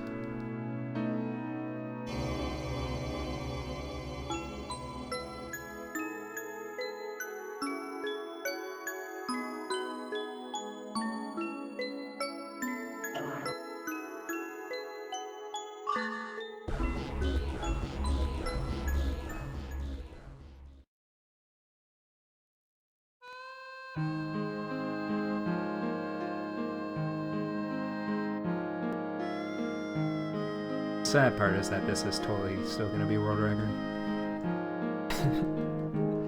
Because this category is free.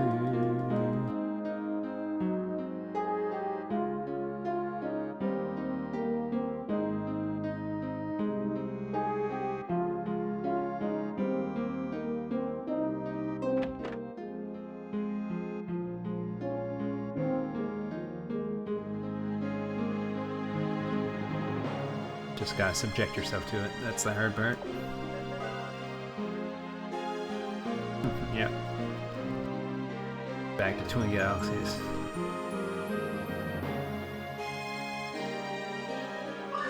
Oh. Suffered for a little bit.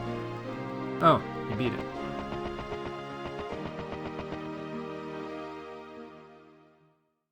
Either his connection's given out or mine is.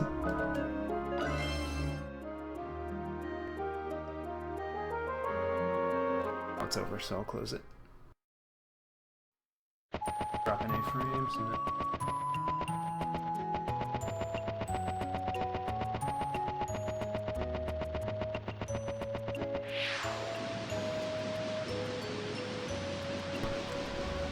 Cutscenes time.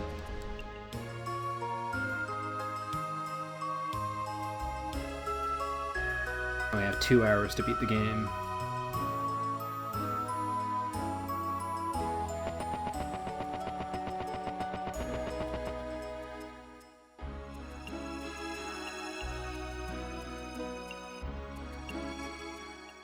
No, I won't check. Gotta keep it in suspense. That seems like a lot of time. But I won't check it against my own PB.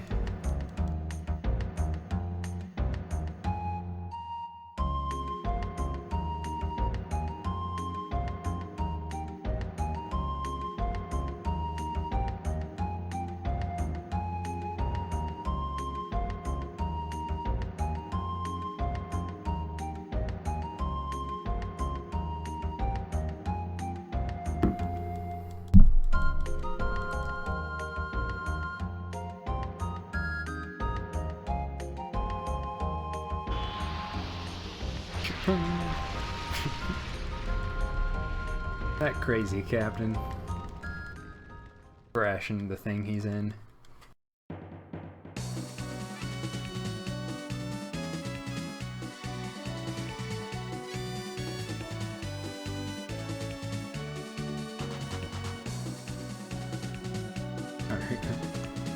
The legend.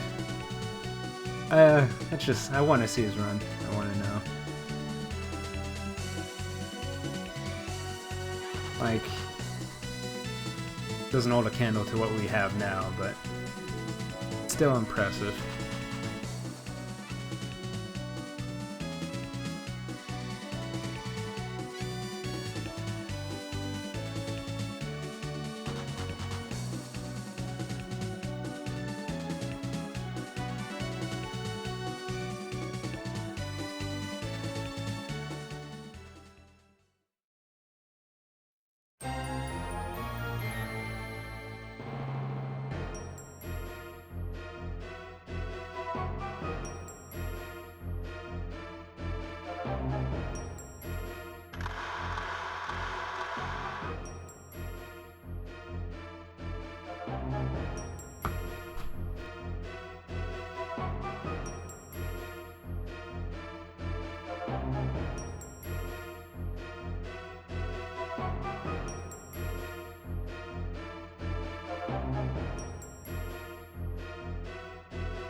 Harps.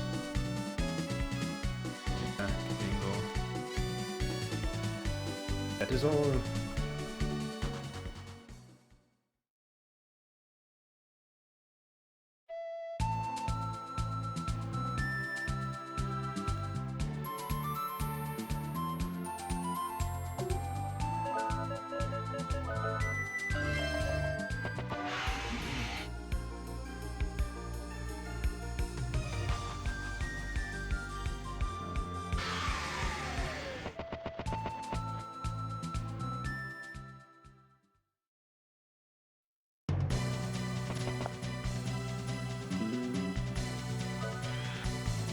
I shouldn't use those steps. The step count in this place is really tight.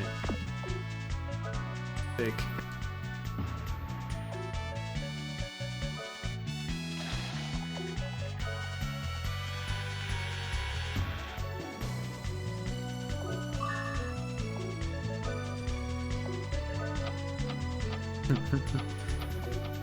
That face when you don't have the face. Oh! I have no excuse. Next time, next stream, I'll remedy this. Thank you for the host, DMC, I think. Flash raid.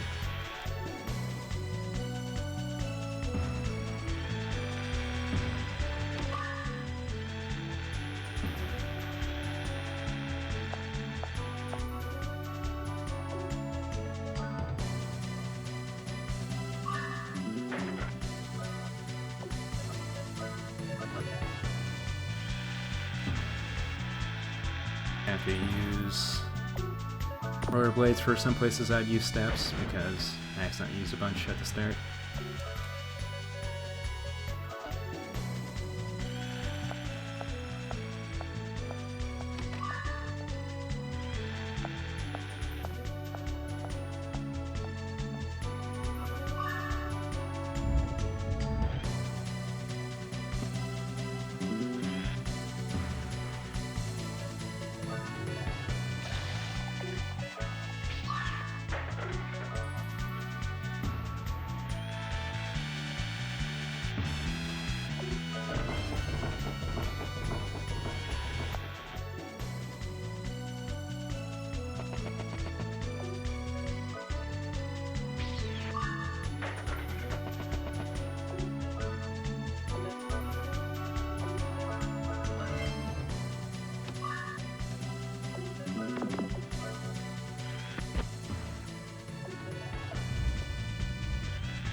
Thank you, thank you. Great game. This is a great category. I've already died 3 times. Still a beat world record. 2 of them were really costly deaths too. Especially the Devil No Rico one.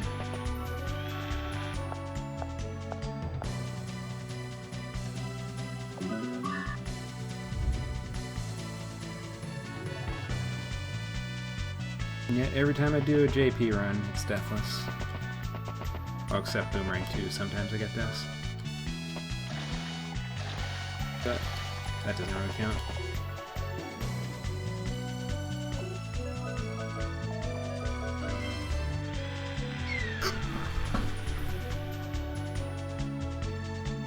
It's over. It's all over. That's way too many steps now.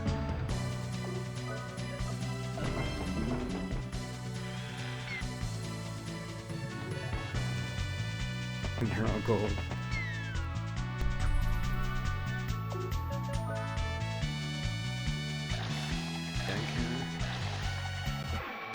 Yeah, so close.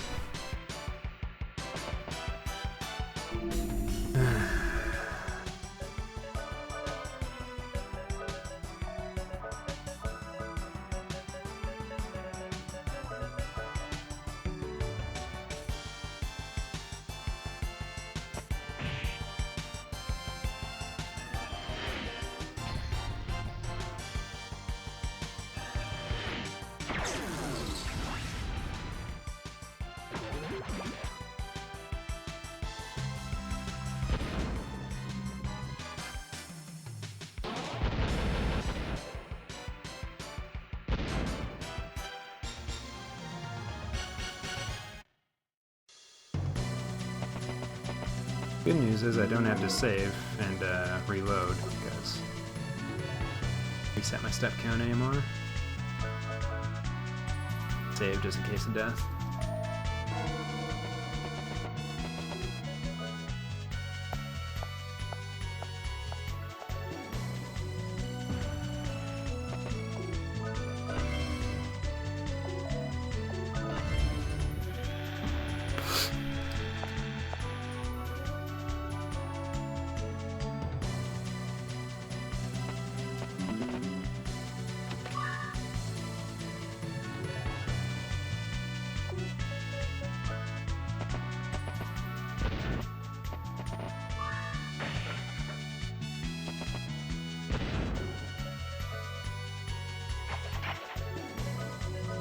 I don't think there are encounters here, but just in case these.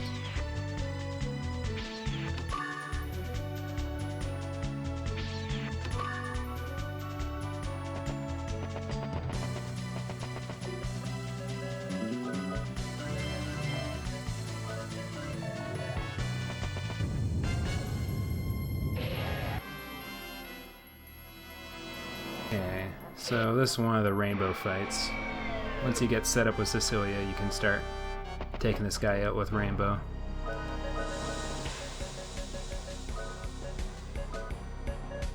This never works out.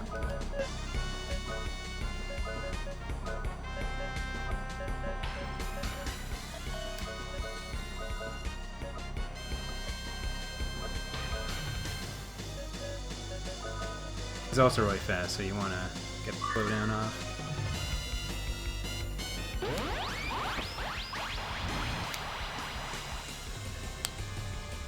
But Cecilia can start healing, and if this slowdown doesn't work, it might be the death of us.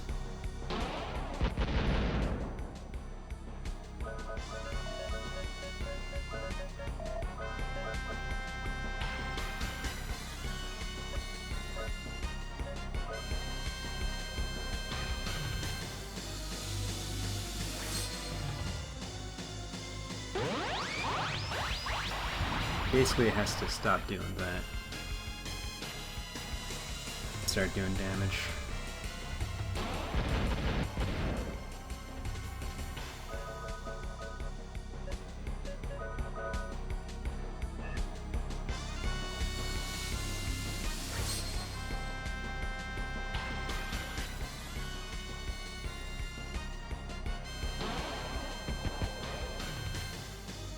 There we go. That's more like it.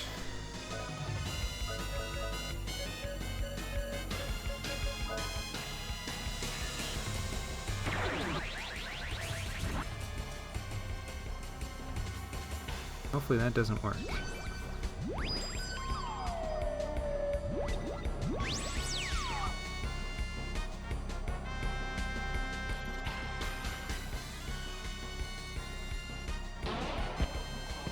So here's a nice life hack. Switch to all out.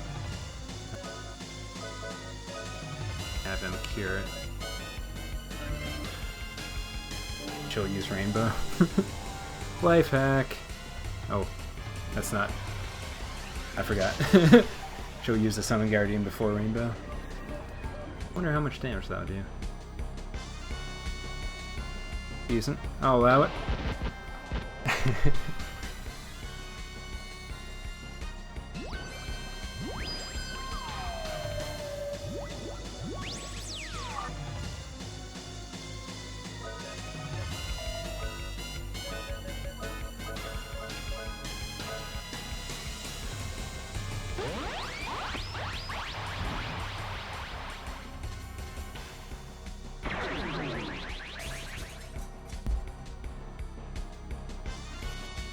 And this is why you give Rudy forcing it.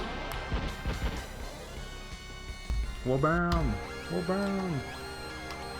Absolutely mullered.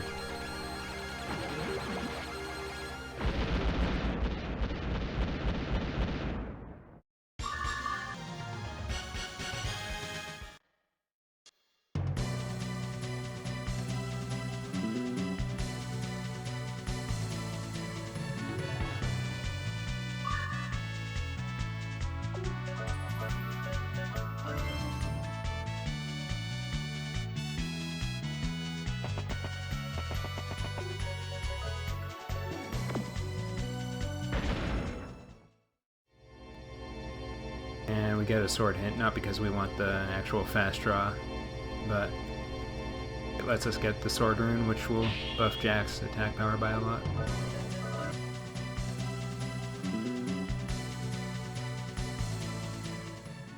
Become the major damage dealer pretty soon.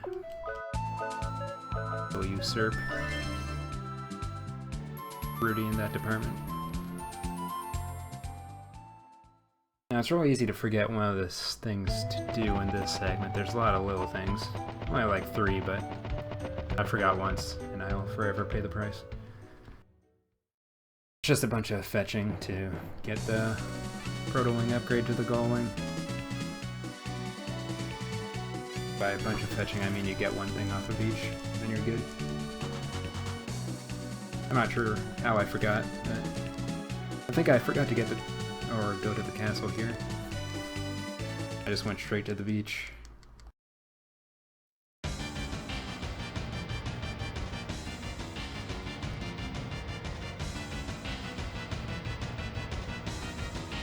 Actually, this cutscene's pretty long. Let's correct a mistake.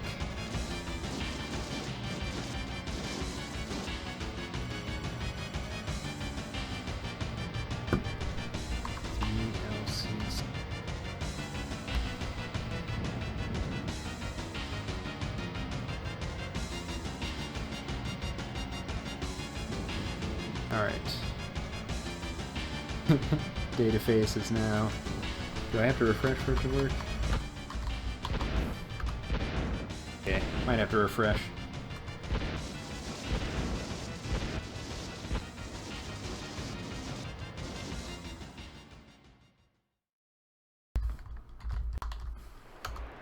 No, it's not working still. Maybe take some time to cache.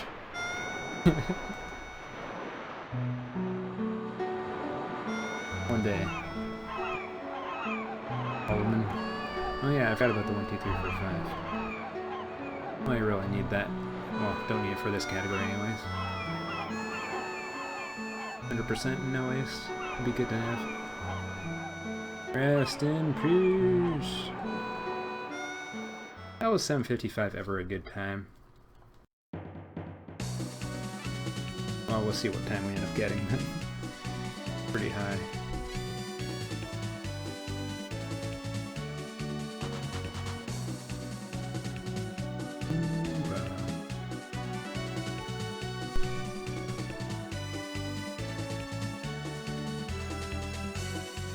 I don't know how Frankenface C works. How long it takes for an emote to show up.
Now we get the full proto wing, or go wing, as it were.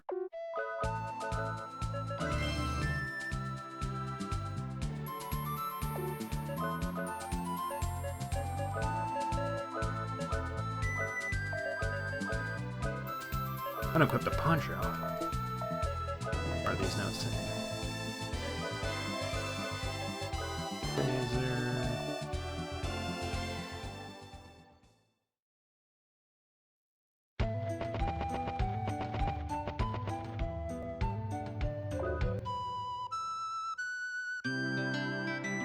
I gotta refresh now.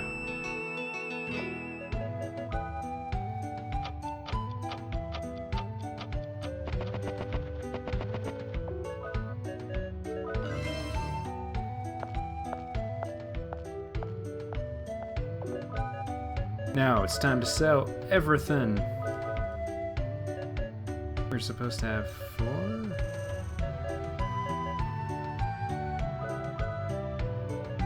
Oh, it just happened. Keep going now. Two things that we want to keep. Everything must go.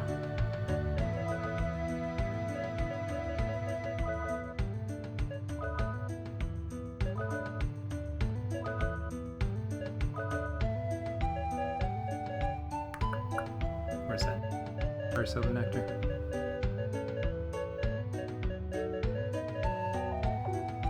Okay, so we have 194, so we...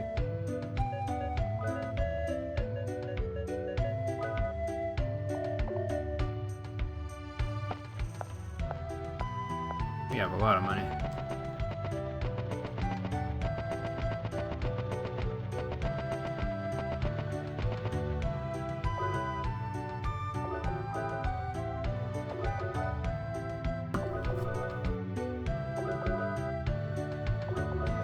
now we can upgrade the phaser to full power with all the money we got. Rest on hit percentage up.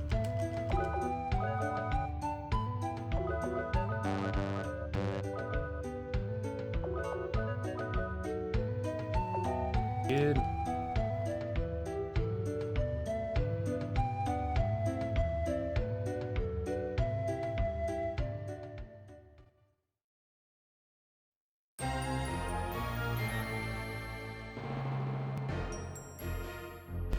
Now it's the final stretch.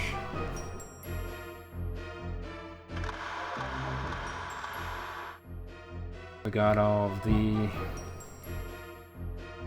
side quest stuff out of the way. We got our final vehicle. Got all the goat dolls we need. Oh, we're gonna buy more goat dolls, but temporary goat doll amount that we have is good for now. Just gotta kill all the demons. I think we can do that in less than an hour and 40 minutes.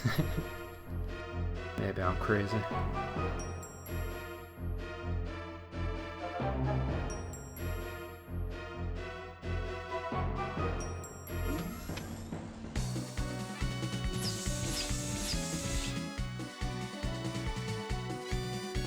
And in time for Paceman Monday.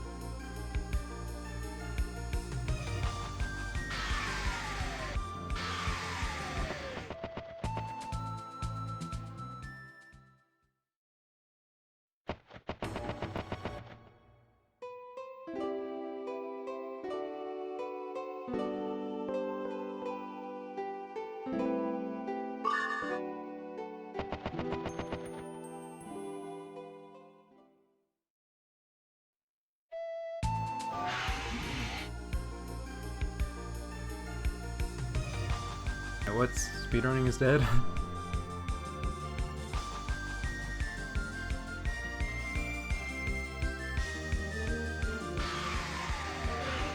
We should turn off the stream.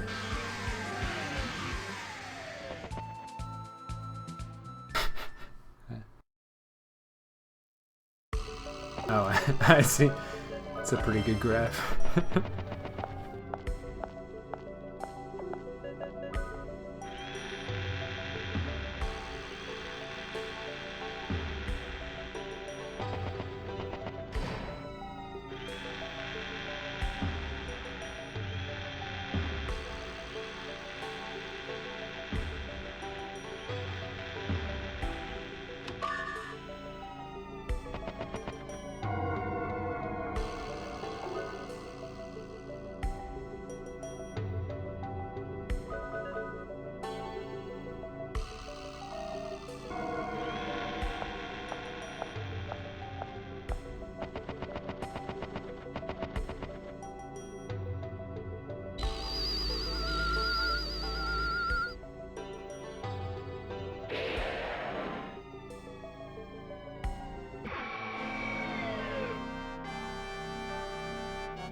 The goat doll is on.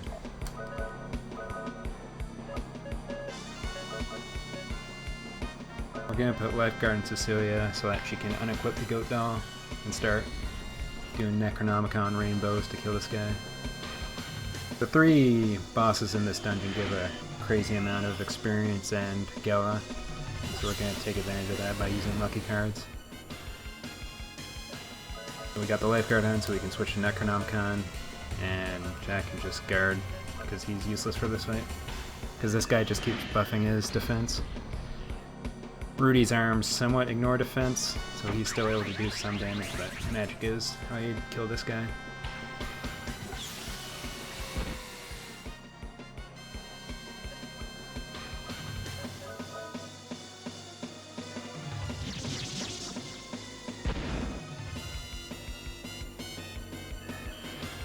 unfortunate.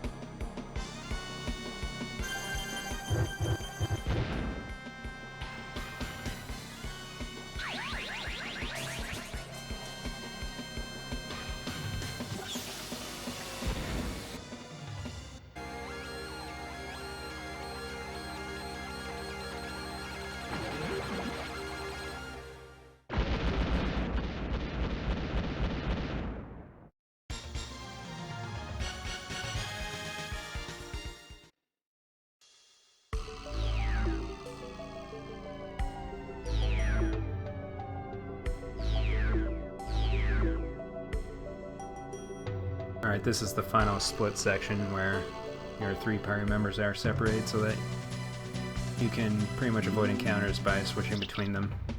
We already have methods of avoiding encounters without that, with the rollerblades and invisibility, but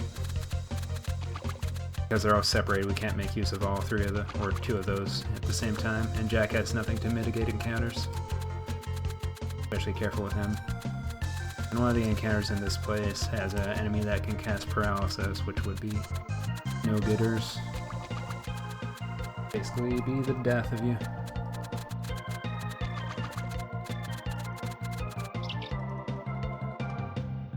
First you get to play as handpan for a little while. Have some fun.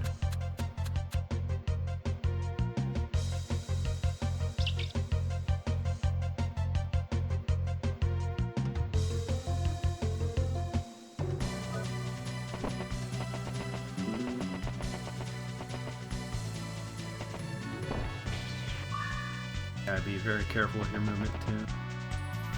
Keep your steps below the threshold of encounters. So, which at very specific spots.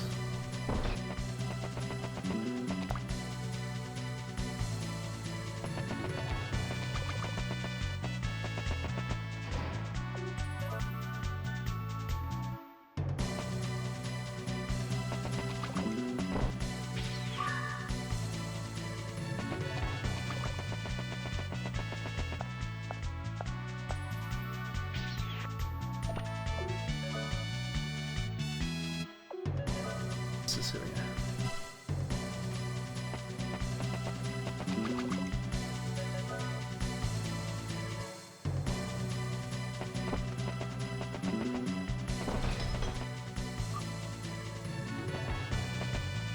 There's no steps in this room, so you're free to move about as you want.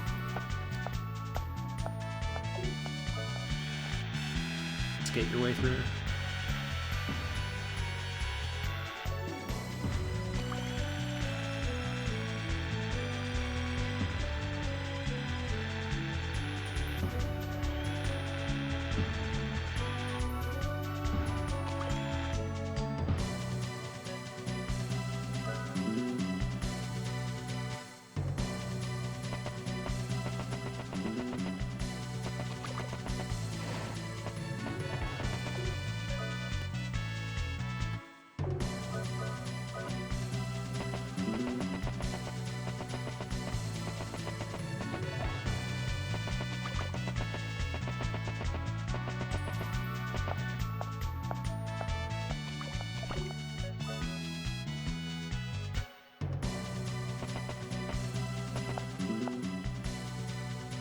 And zero encounter pandemonium.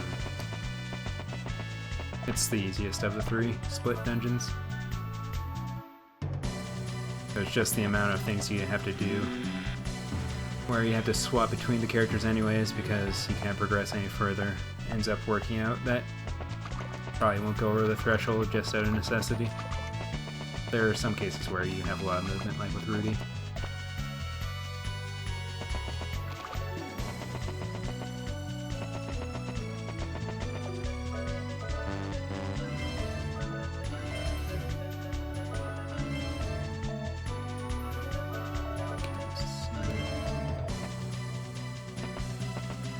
That's tricky because you have to say no to him. So match cancel instead of accept. Trickiest part about him. Otherwise he's free.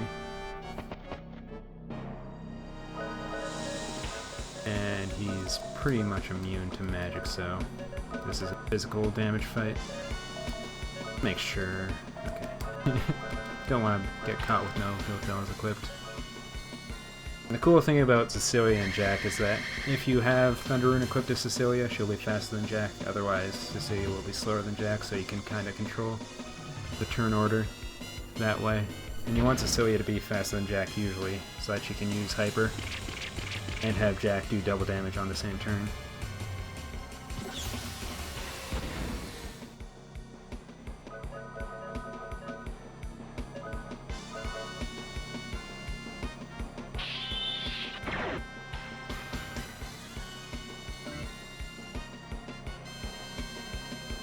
And this fight's already over. He has nothing that can kill me. Got my goat dolls. There are very few left to oppose me.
Tried to sneeze away from the mic.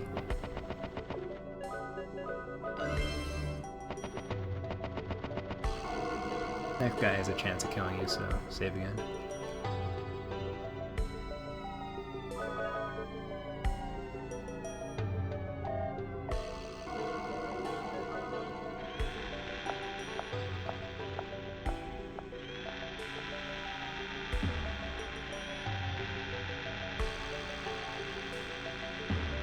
Skating down the hallway up the stairs.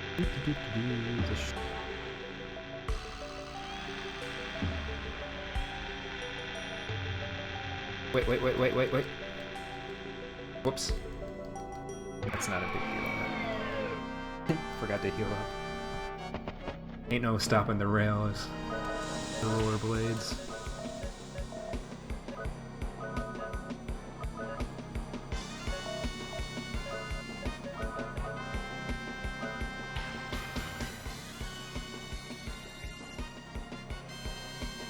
This guy is a status man.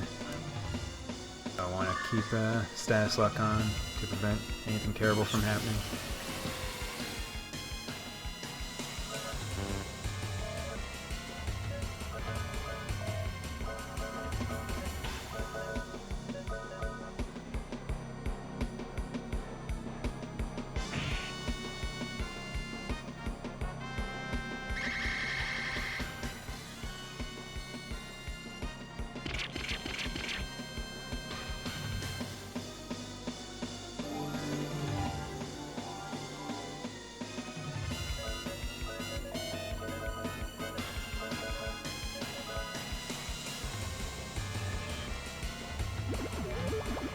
The tricky thing is he can sometimes go in front of Cecilia.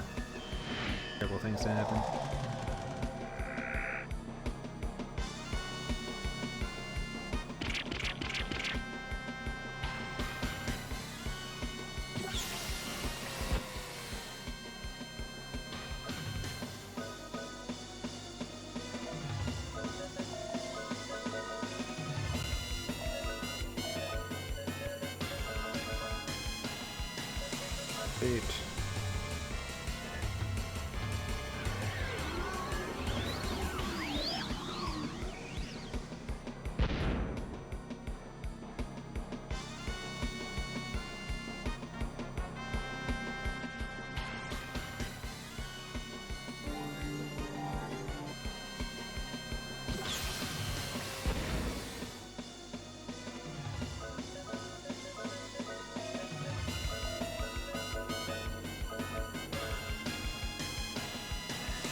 And that should be it for him. He's got a lot of health though, so maybe I'll take up a couple more hits. Especially if Hyper wore off early.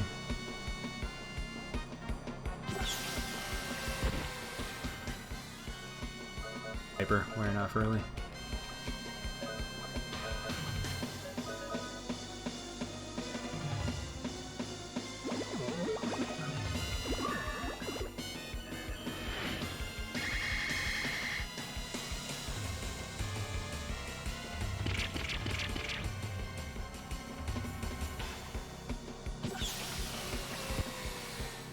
Dang, he's survivable. I'm really bad at keeping track of health.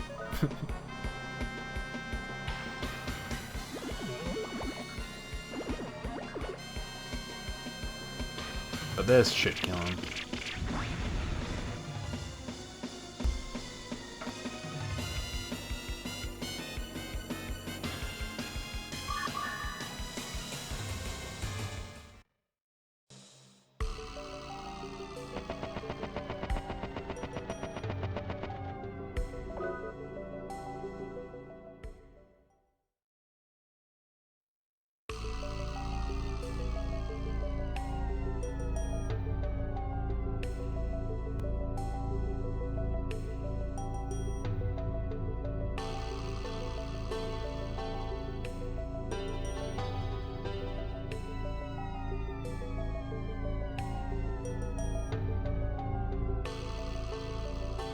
Bad guys spew a bunch of nonsense about how they're gonna destroy the world using this giant crystal in front of us.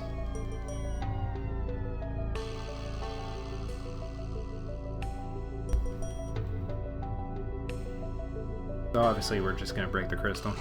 Wait. But first, we gotta watch some destruction, and I'll be right back.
Cutscenes take a long time.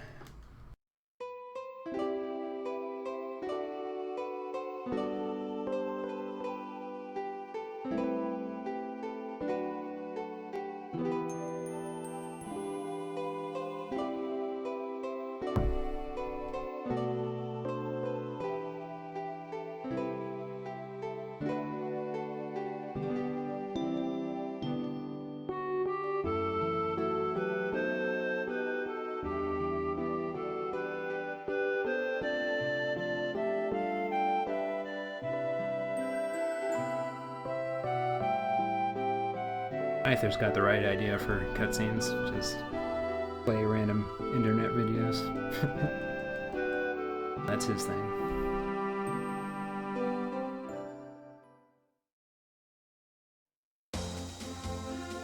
Whoa.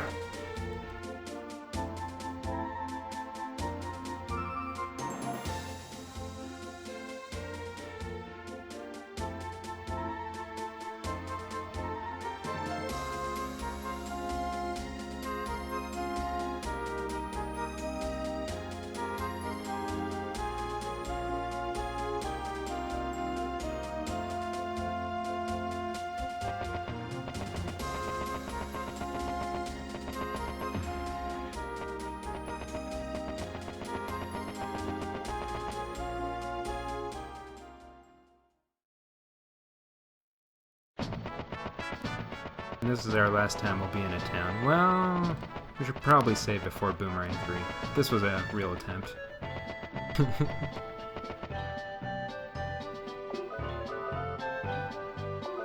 This would be our last time in a town. But stop in Rosetta Town before Cadingle.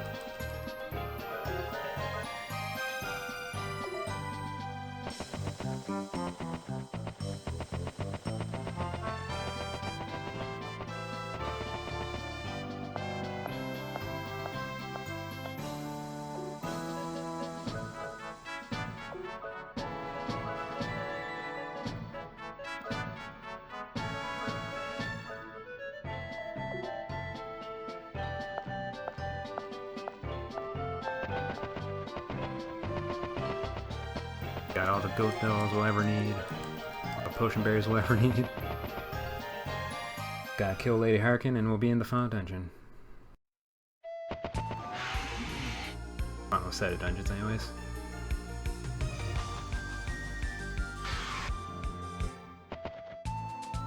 You don't even have to do the Arctica skip, so this place is free.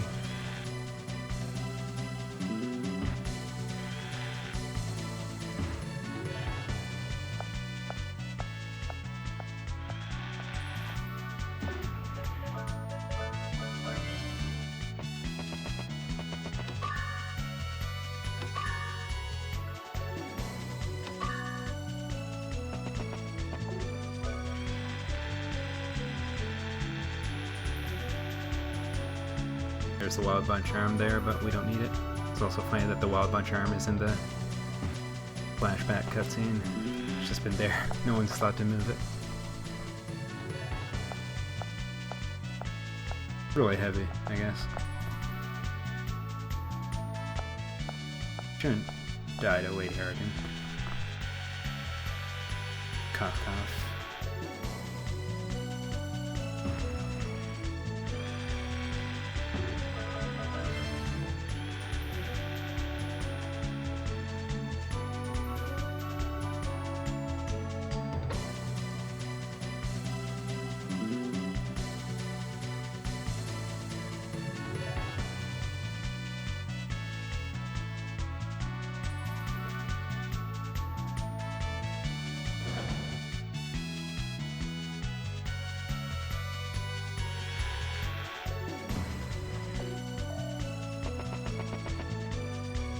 Alright, so this fight you could just equip Goat Dolls and spam Magnifying, but that's really slow. Instead, we use a strat using Force Unit, which doubles the rate that Jack gets Force Power.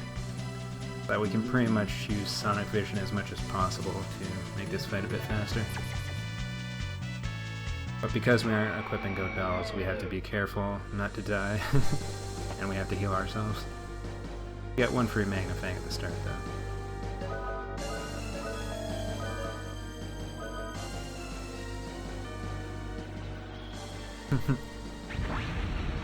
Yeah, this is a bit different from the task strats just because it's glitchless, but using the Force Unit in this fight is definitely okay.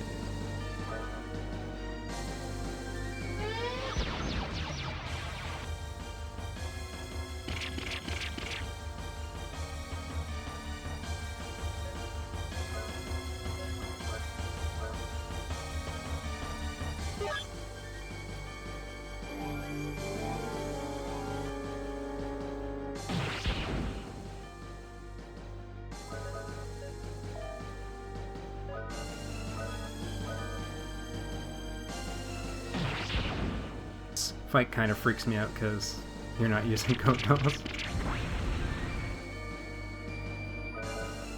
But we should be okay.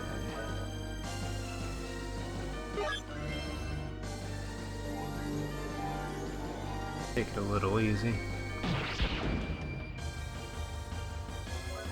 It was very much appreciated.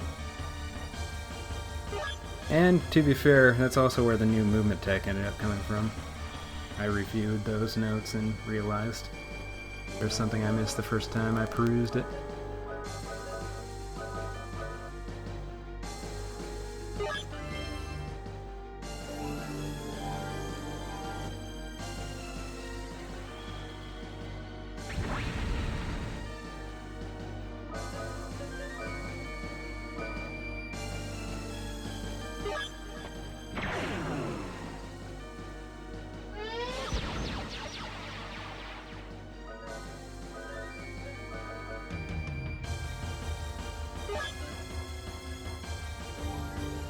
But yeah, this fight's possible because of the combination of using Accelerator and Sonic Vision. Accelerator, you can guarantee that you'll be able to heal before her, and with Sonic Vision, it increases all your stats by 3, so she'll do less damage. It also increases the rate you get force power, so a lot of good stuff going on there. And every so often you get a chance to use Magnifying. It's good that you don't use Magnifying too often because it uses a lot of MP, and you'd have to waste a turn to Magic Carrot if you were relying on it too much.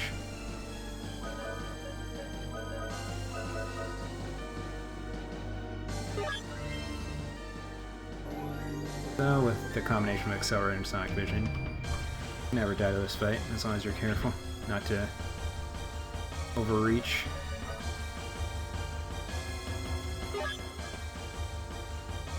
Said it is a pretty long fight because there's not a whole lot of damage you can do with Jack solo.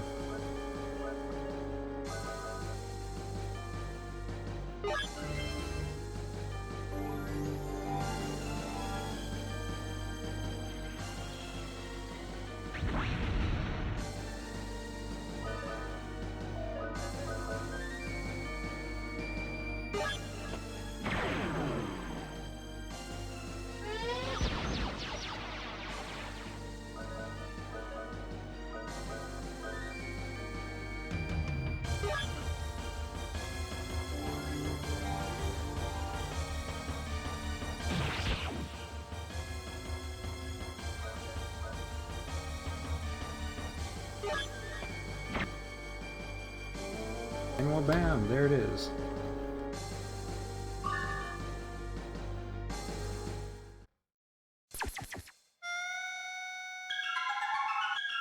It's that time again. Well, we'll wait till this plays out.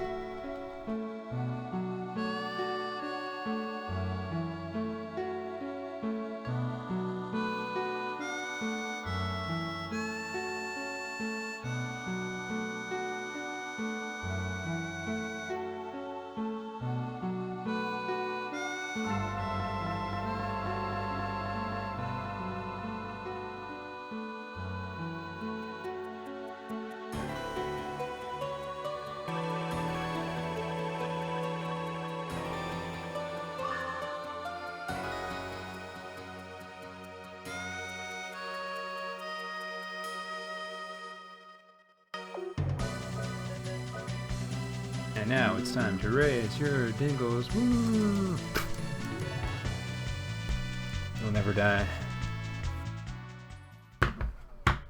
Alright. Last spurt of...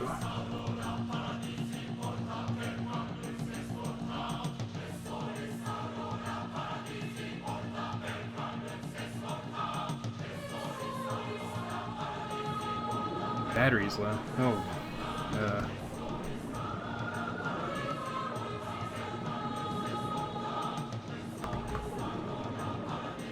Pulls out the second controller. It's dead too. He pulls out the third controller. It's alive. What kind of mangle? Let me use it.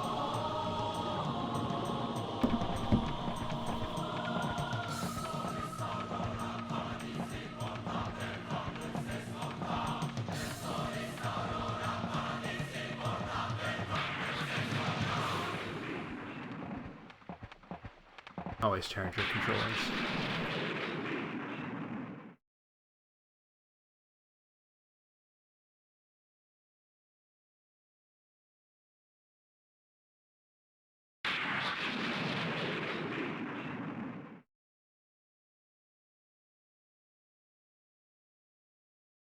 Alright. Go to the final dungeon. First, gotta safety save. And reload.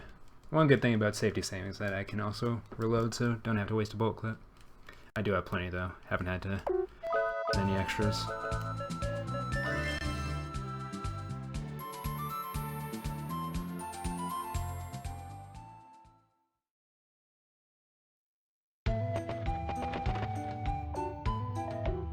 Oh, I didn't. Right.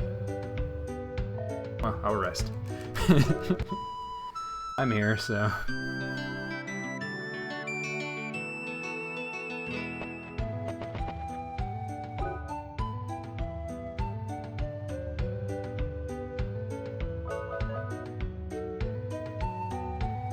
Game time 544. I did die 3 times, so... That's for some of the drift.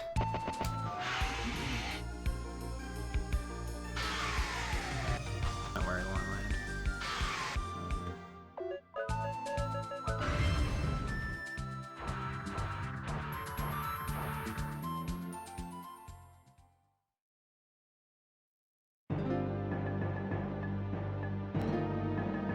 Boomerang.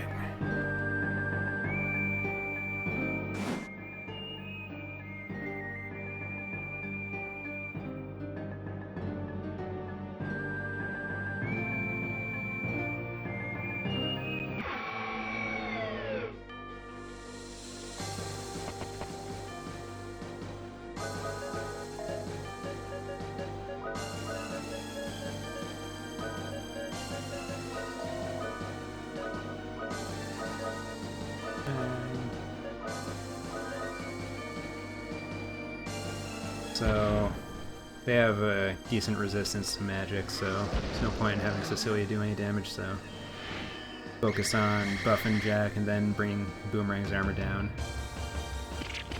Spamming most powerful attacks on him. It's gonna be a common theme.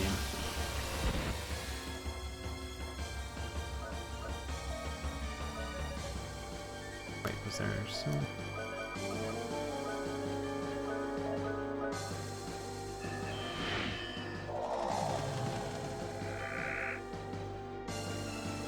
Wait, he doesn't have the sword ring equipped, does he?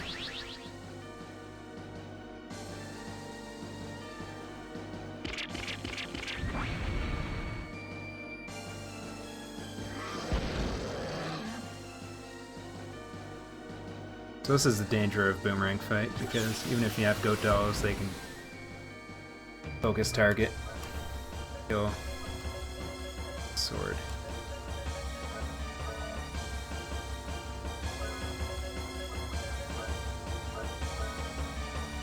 This is why Boomerang, in spite of everything you've done, is still a threat.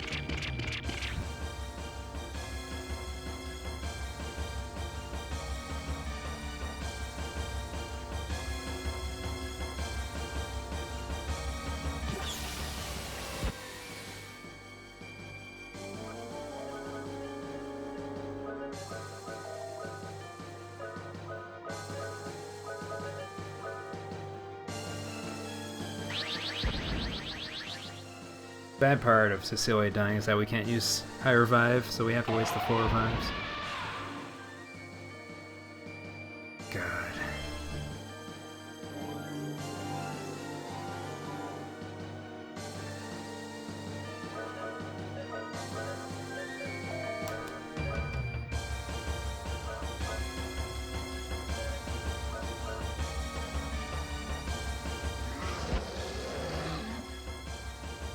Bring him down.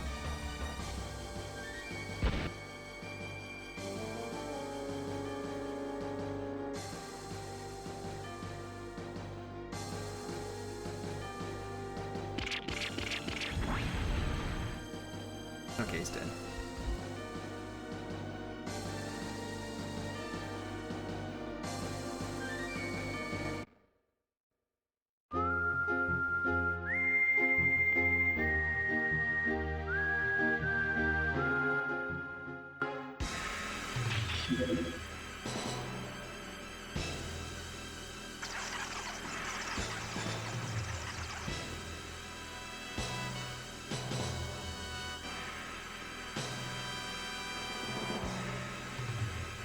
Rest in peace, Boomerang. You're a true rival.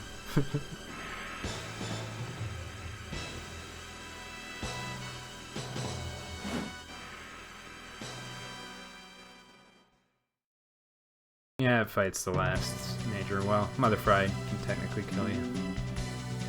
Not over yet, but that's the big one.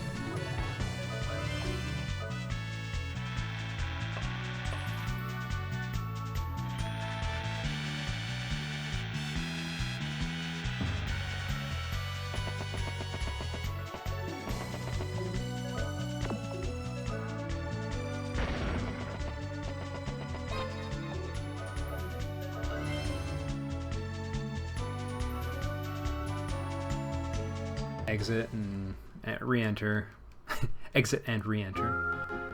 Do reset the step count because the step route in this dungeon is pretty tight. Take too many extra steps, you'll get an encounter. This dungeon is long and the step threshold is short.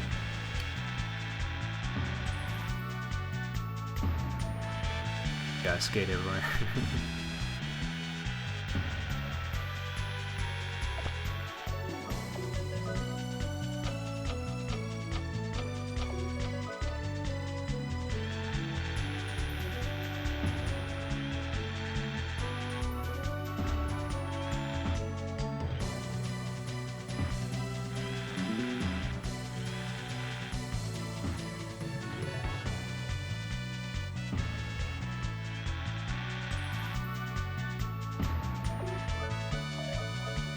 No, don't want to escape.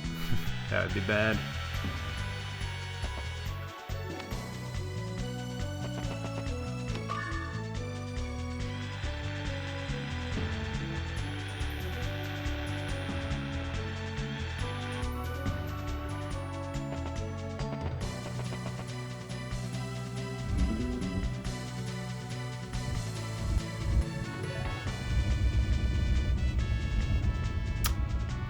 Statue. Hard.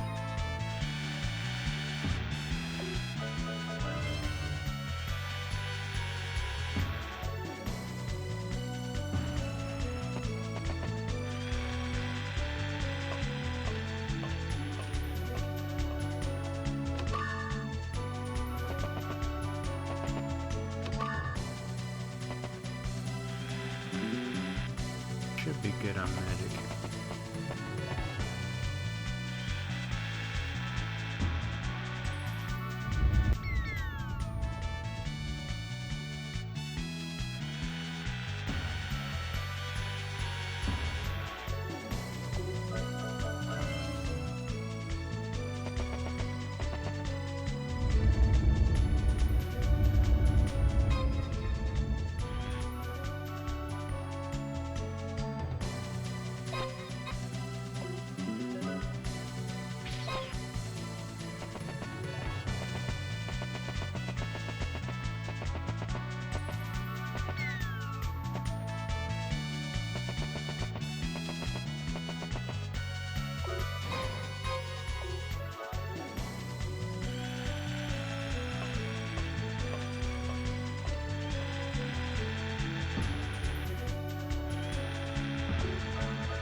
This room has no steps, so you can be pretty free with your movement. You don't have to reapply invisibility right away. This one does have encounters though.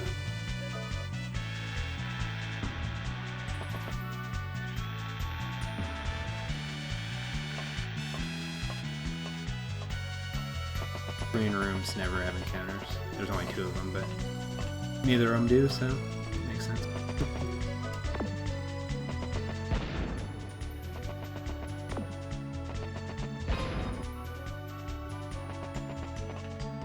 Close to the end of the dungeon. There's 1 room left with encounters, but we can skate through the whole thing, so here it is. Alright, 0 encounter. Expected, but good.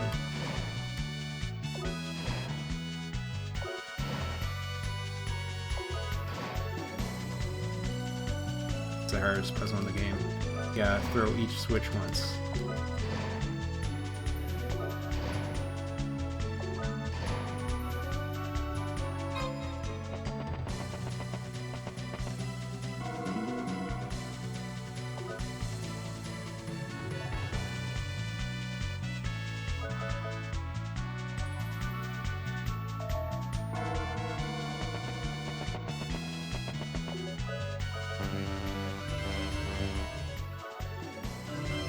Whoa, used. I'll forgive myself for that though.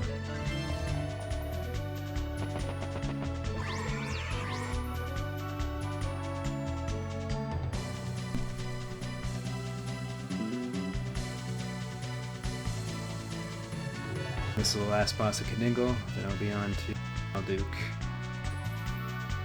So we'll have an hour to beat Malduke basically. I like those odds.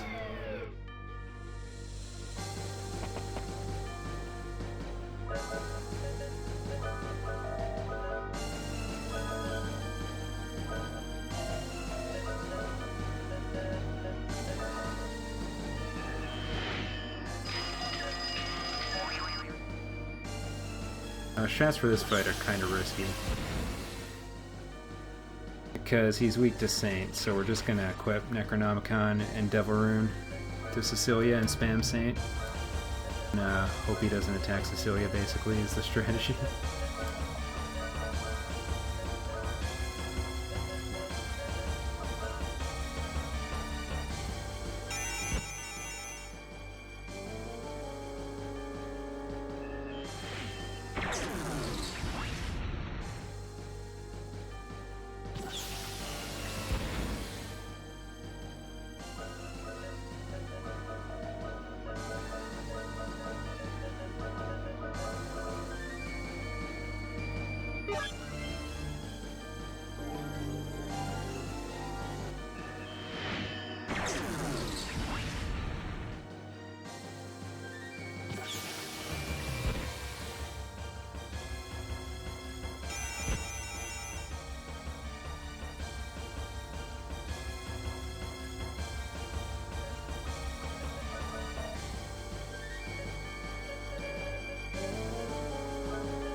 And Deado. Wah wah wah wah. On to the Duke.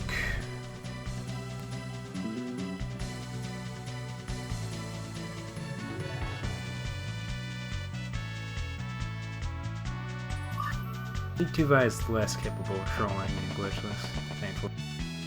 Still can, but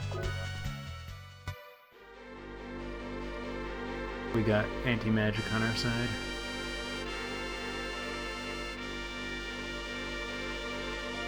We basically have to die to Mother Fry to lose this. Get that lock state wear off early. Full paralysis. It's outside the bounds of likelihood, let's say.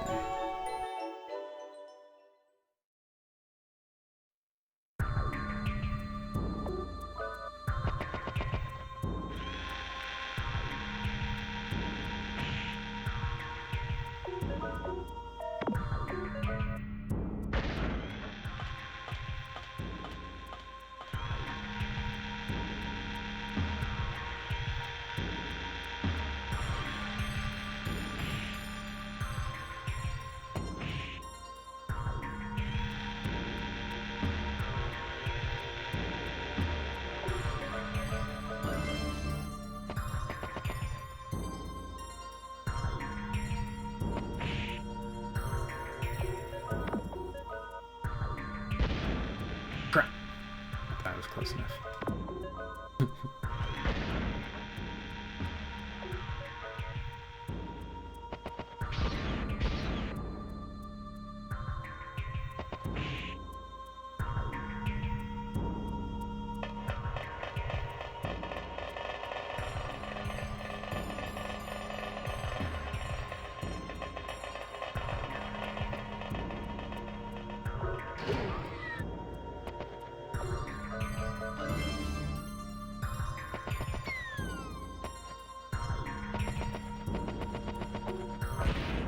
Forgot.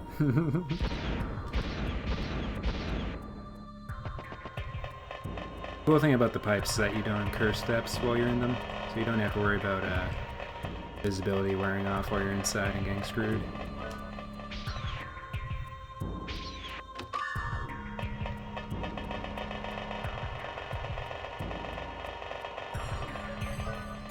Oops.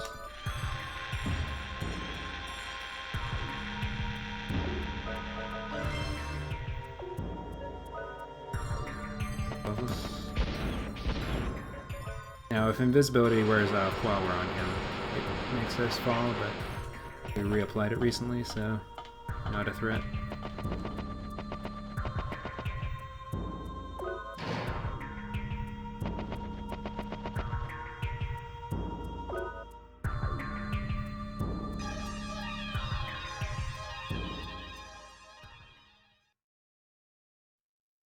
Now, this is the hardest part of the dungeon.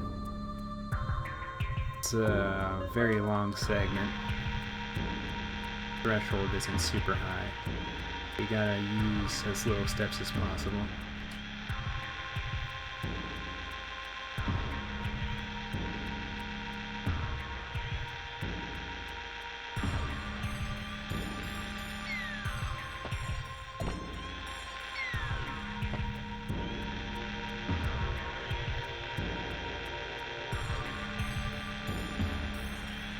I love this game when it came out. Took me years to beat it, but probably why it stuck with me.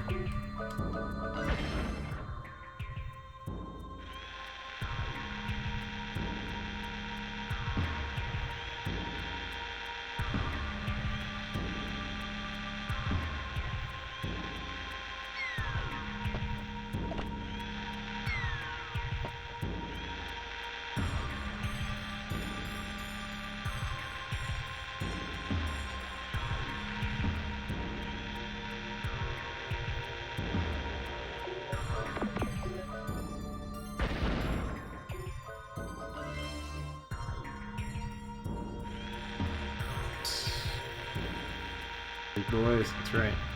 So we're gonna go up here to set our stopwatch point, then go hit the switch so we can stopwatch back there, save some steps in the long run.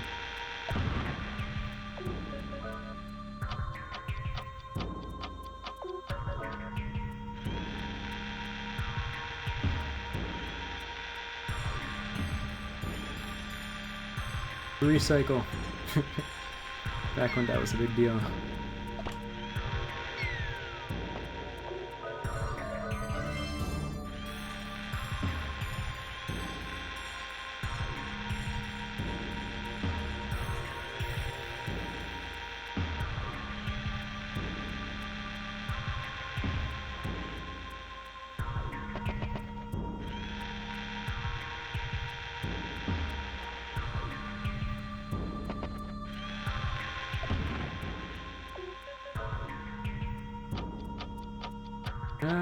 Well, this is the only attempt. I died 3 times. This is a terrible run, but it's still gonna get world record. Because the old run's dated? Let's call it dated.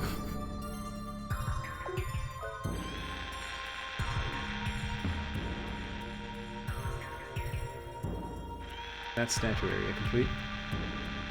I died to a book. Glorious death.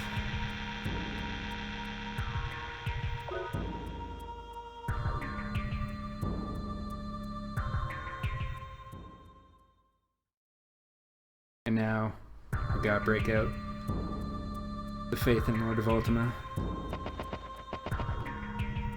Cave area. Mine area, rather.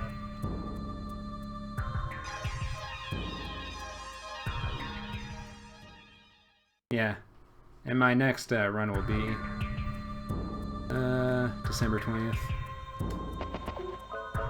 So as long as I apply invisibility, I don't need to use skates at all. The mine area, according to Ordo.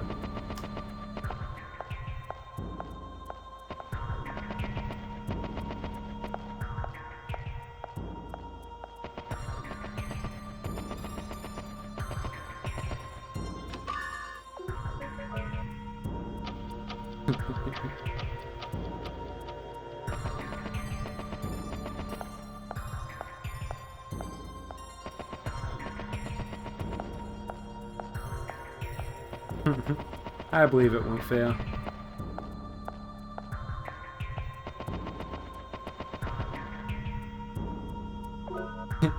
And I don't bring it up at all, so when it does fail, I can be like, heh heh heh. Nah, I believe it. Twin Galaxies was 8:38? Timing from new game to the end. And my PB is about 24 minutes faster than it, whatever it was.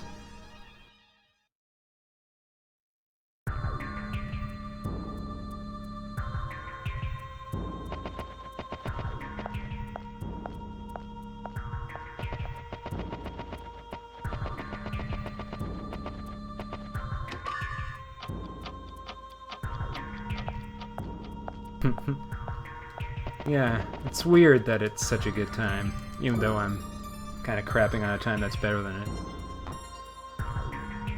This was only at the contributions of many.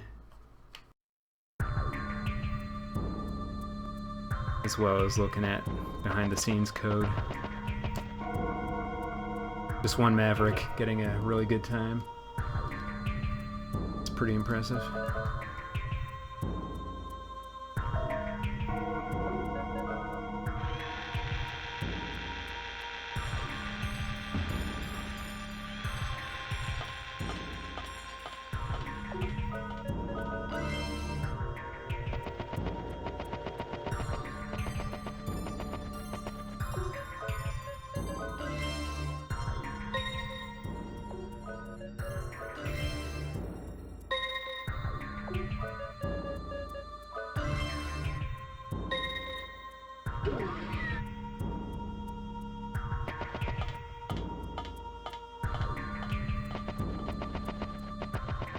Yeah, all we know is it's supposedly glitchless. The only known glitch was no item duplication at the time. Obvi. But using glitches in general is not the Twin Galaxies style. From what I understand. I'm no Twin Galaxy man.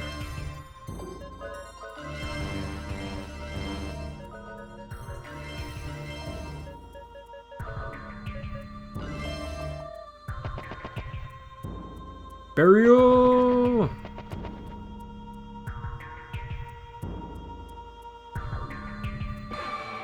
Yeah, I left it till the ending, but the 755 is the Zeke 2-5 kill.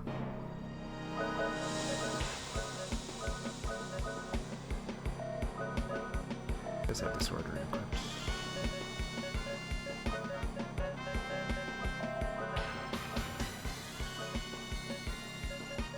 And Jack has his final sword, so it's all over for this guy.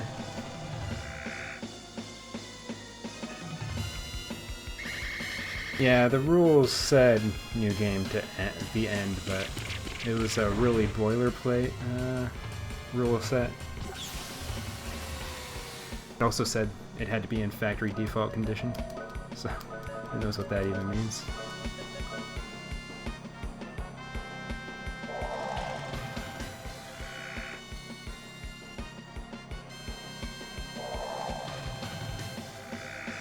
So I just assumed new game to the end.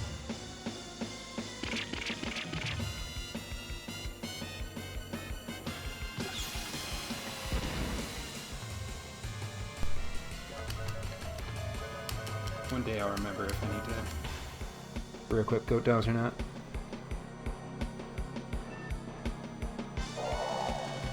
Yeah. There was an additional addendum for the no item duplication trick, so there was some thought put into the rule set. The axe just goes to town once you get the final sword.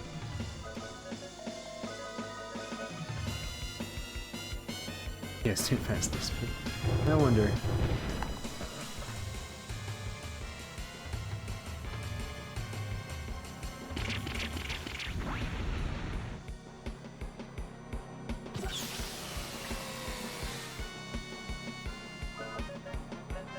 Finally. Blade Lance.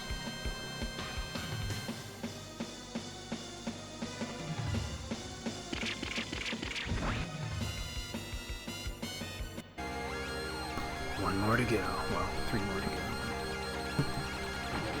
All that's left is the final boss gauntlet.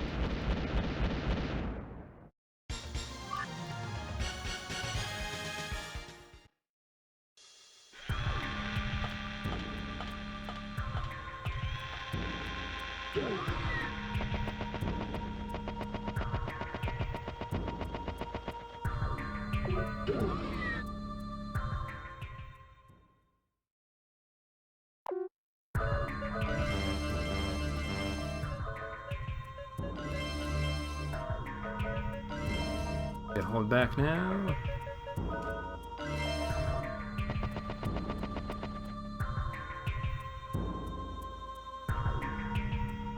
You're late, or should I say, too late. It's just like, how much of a bad guy can you be?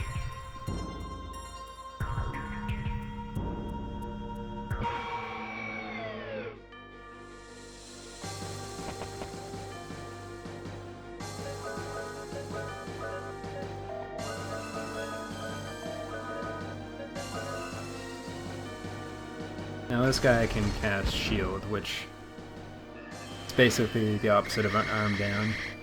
So I gotta keep him in check by keeping the arm downs on him. But other than that, there's nothing complicated about this fight.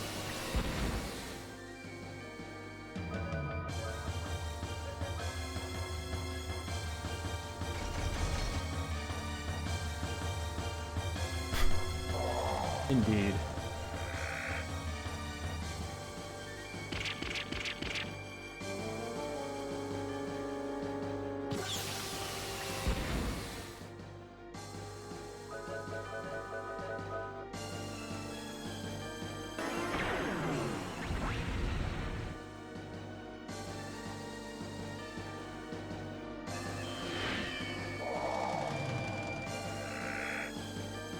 Can you believe there's a competitive time with this route that doesn't buy goat dolls?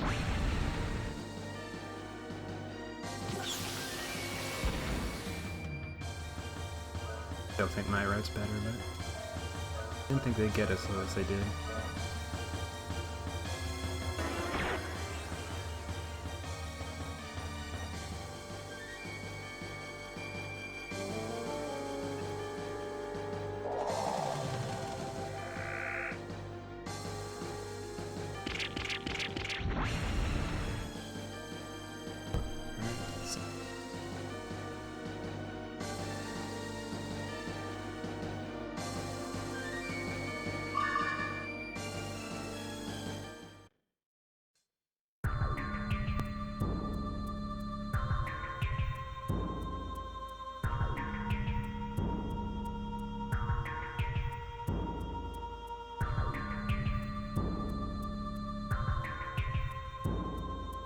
Now, Mother Fried's the last thing that can actually kill me. It's a very unlikely scenario, but House Magna. Y'all know it, y'all love it. The last hope. DK crew. I'm an idiot.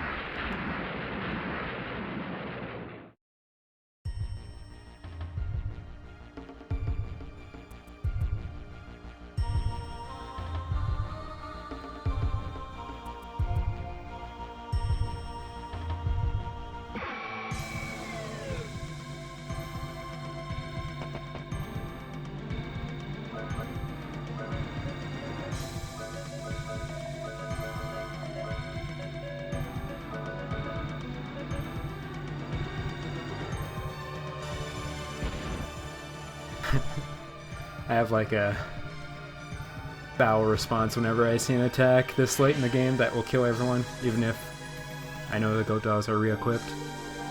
But you might have seen a slight face spasm when I saw that move get queued up.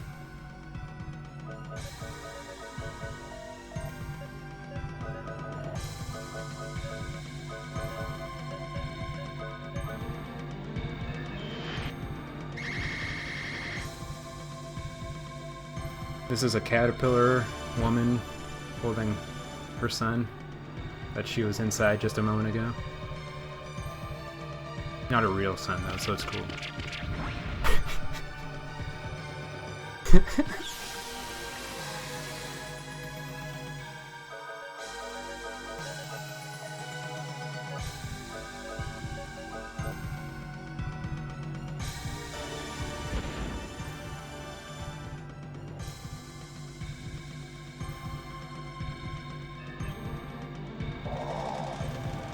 No. I know some people that would be, maybe.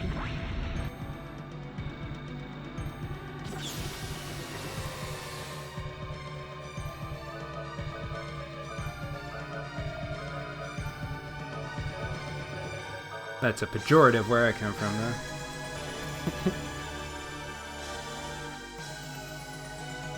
I guess that answered the question.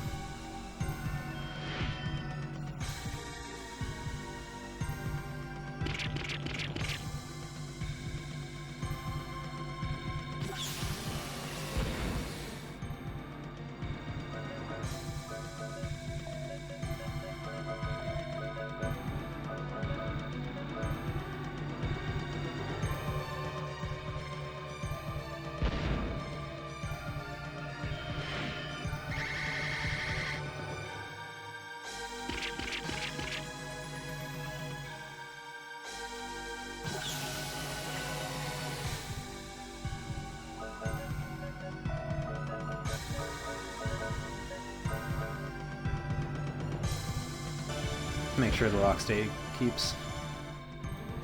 Wanna have it wear off early and make a mistake.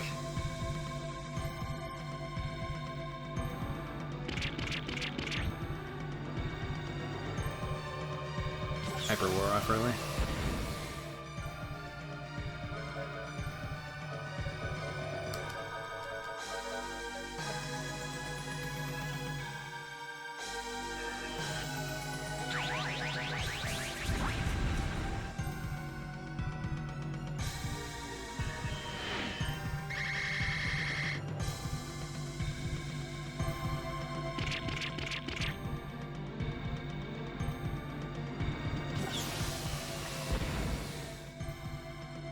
Wha-bam! Wha-bam! There's nothing left to stop me now. This run's so terrible, it's gonna beat the old run by so much.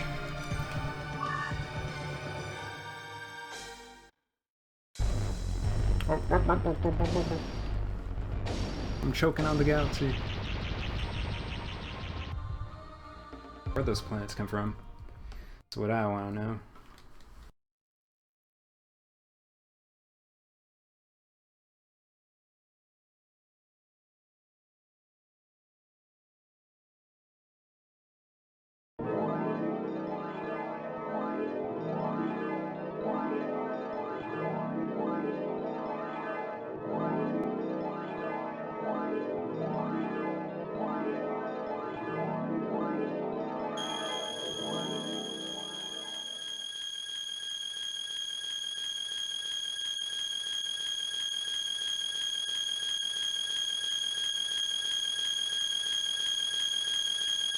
Alright, final battle. I think we can beat it in 34 minutes.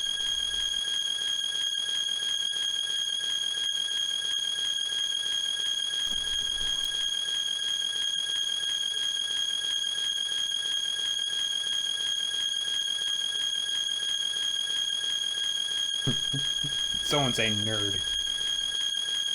Where?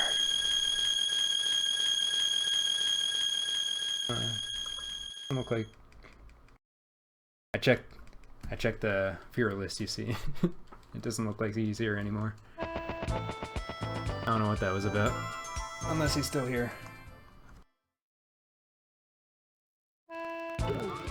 Spirit somehow.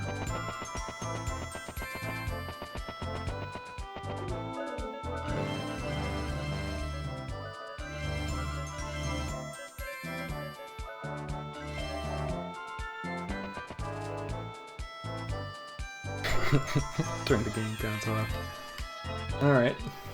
Imagine if I just did that. That'd be funny. I wouldn't do that though.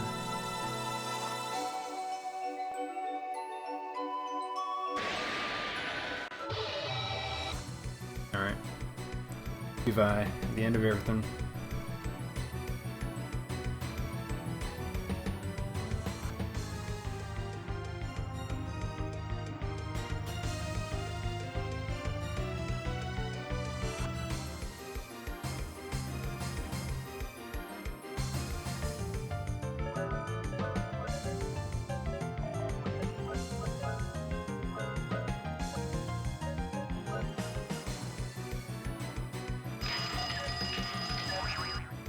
That Magnum Ping's not going to do any damage. More than I expected.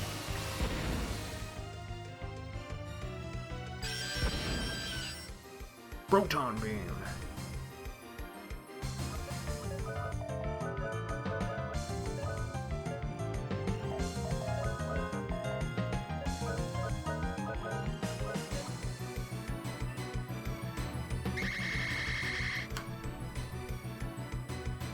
Kill him now, panic about goat dog clips later.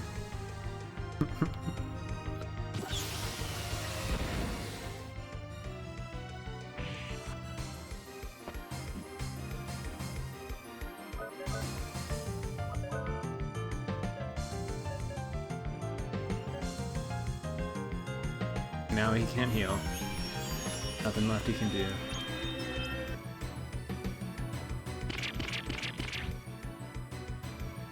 Except die.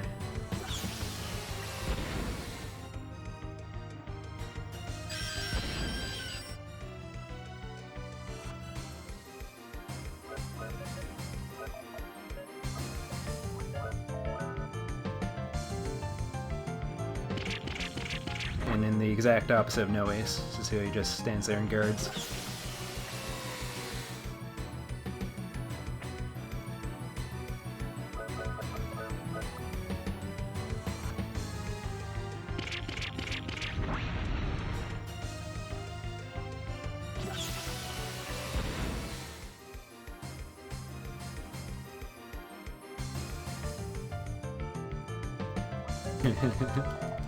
Finally, Rudy can do his thing.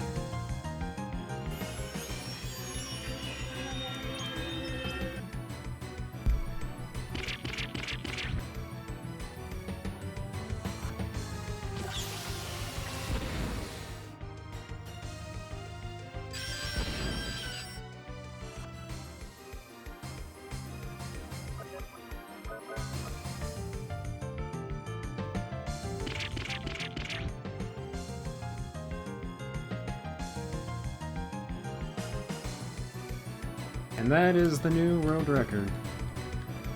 That's how I remember it. 3 deaths. Sloppy play. Some good stuff happened though. And I beat the time by 30 minutes. It's always weird because this category you don't skip anything new. You fight the same thing. You generally do the same events in the same order.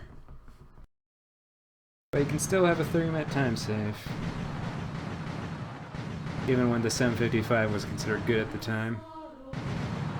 And this was obviously not the best I could do. It's just weird, because there's so much in the game that you just have to improve everything a little and you get a lot of time saves. Coming from No Ace and Ace and all the glitch categories where all the time saves come from skipping significant portions of the run. It's always weird when this sort of thing happens. Necronomicon death. Just a lot of really small optimizations over a lot of time and a lot of runners. Because Glitchless basically became JP category, where even I was only doing it on the JP version. This was more like an update to the route, or an update to the English record with the current route. Current best known time. Yep.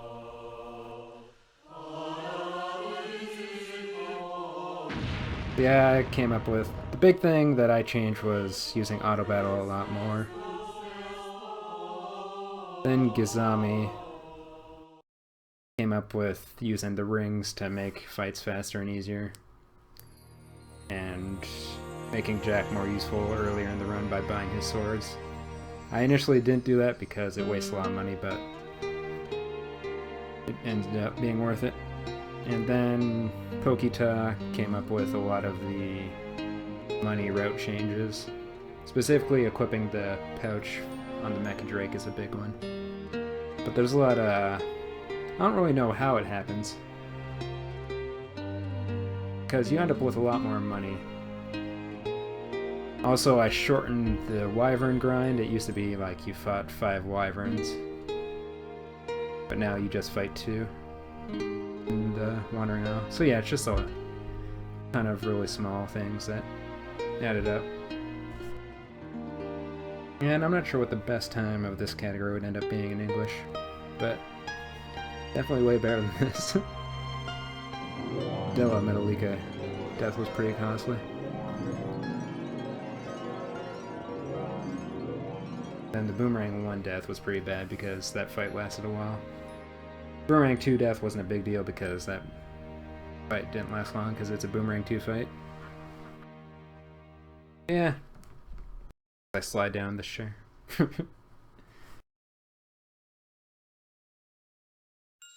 Sub 7 seems doubtful, but who can say? I'm not very good at judging how much time I actually lost.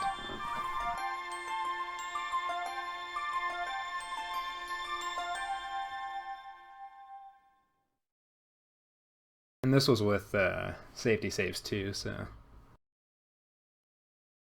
probably a few minutes cut off just from not saving. Sub 725. I already did that. I got a 725, 23. Unless you're saying that this is the hype now. Agreed. And the ending is 15 minutes long, so it'd be 7:40 Twin Galaxies timing, assuming that is their timing method. Thank you, thank you. I submit 100% to Scribathon.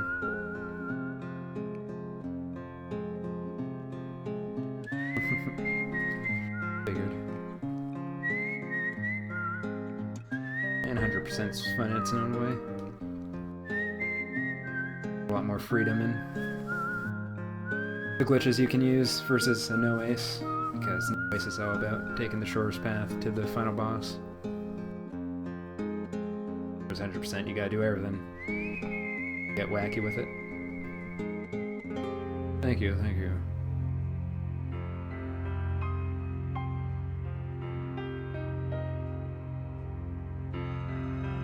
So we got the data face now. See if it works.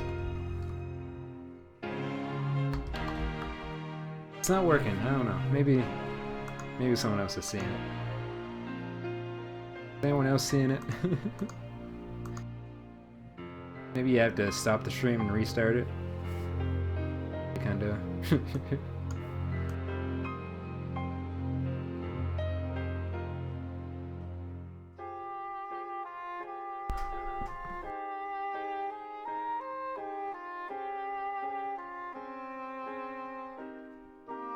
Live live.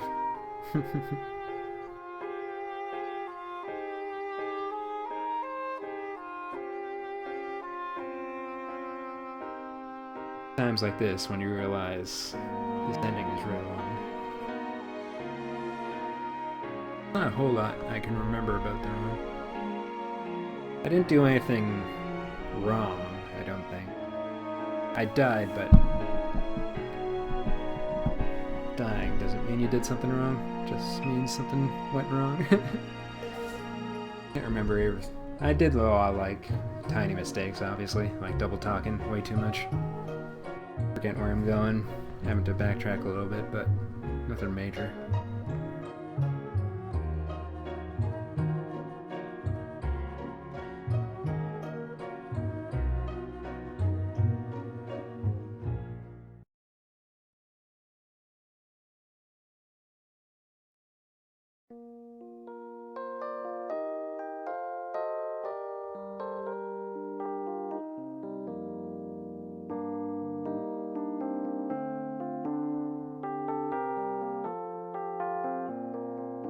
I also don't know how would I improve this route at this point, other than just slash rave all day. Oh yeah, that thing. I was trying to explain the movement tech. The new movement tech, while cool, is the hardest thing to describe with words.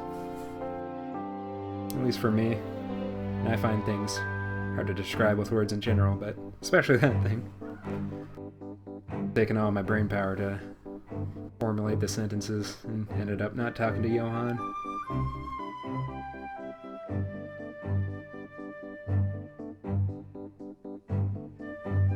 Yeah, it's probably like 30 seconds, maybe, something like that.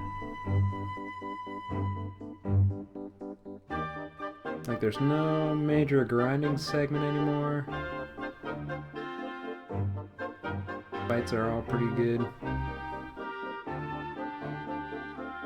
There's not a lot of elemental weakness in the bosses, so can't necessarily exploit High Guardian more than I already do.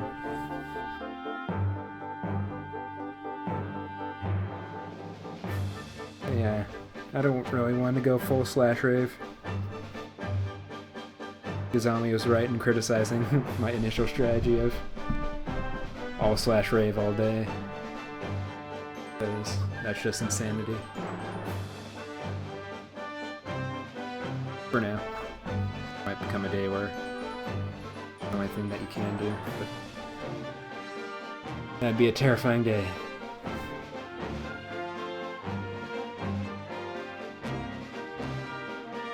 The weird part with this category right now is that there's two very distinct routes. There's the buy goat dolls route and the don't buy goat dolls route.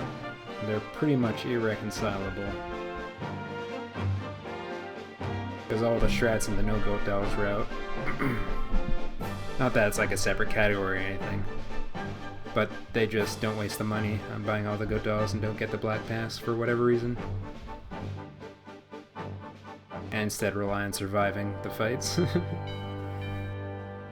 And so they end up losing a lot of time in the late game because they can't just go full glass cannon.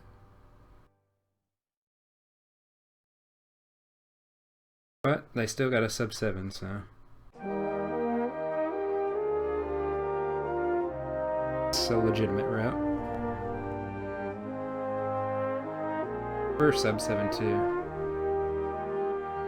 And JP timing, which is right now is power on to the end. Might change if people decide to change it. Try to be all 4. That shows you how faster. Well, 3 deaths. I'm not sure how much faster the Japanese version actually is. But definitely at least a little bit. This would be a 740 in JP terms. Well, 743 actually because of the startup.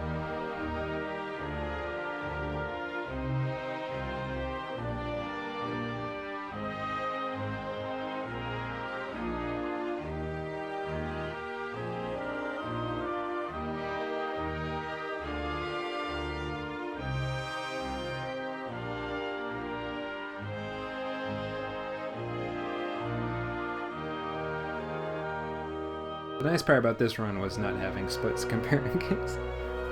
Not that it's a bad thing. It's a good thing to have splits to compare against because you're constantly under the wire. Under the gun, maybe that's a better phrase. You could see how much time you have left to break even. It's the seeing the runner in front of you effect. But not having them is also relaxing.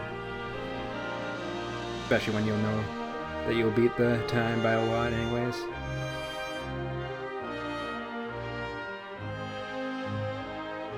However, for the case.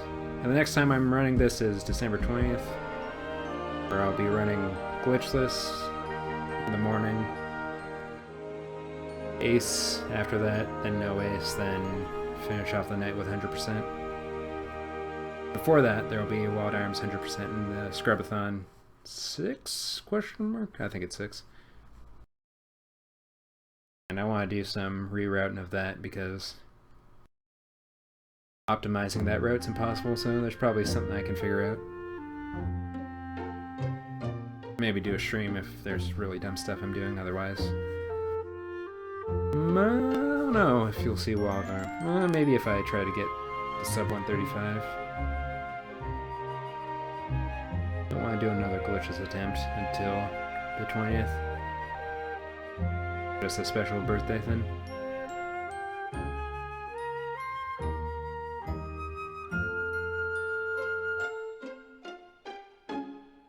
Sad part is this beats the... How many years has it been?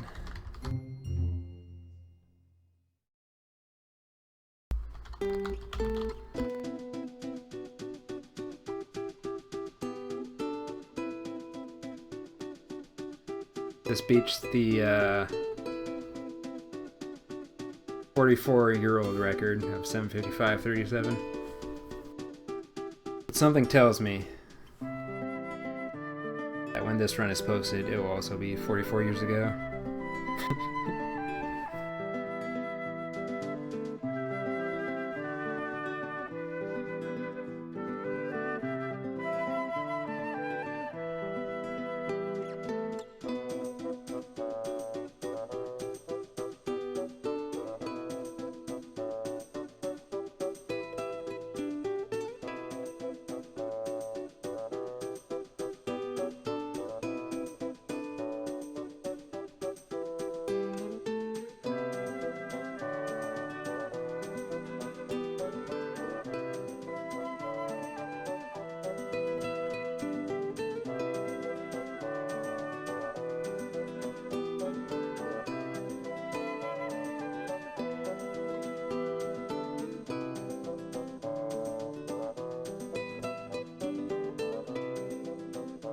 Alright, this about wraps it up. We'll also watch... Oh wait, that reminds me.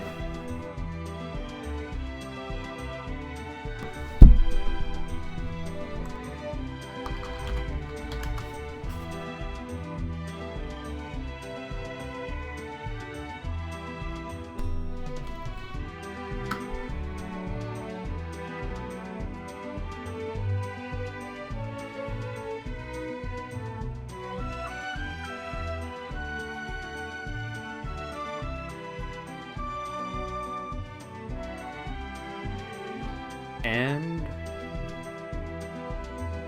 there's no Hollow Man, but this time they actually do thank the player.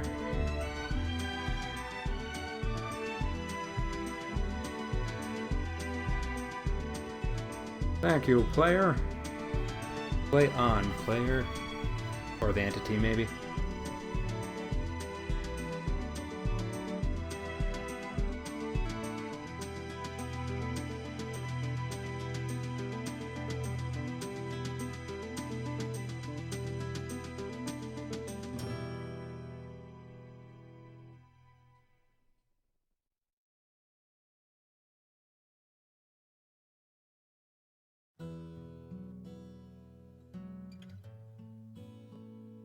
Alright, well, I'll let the credits play out.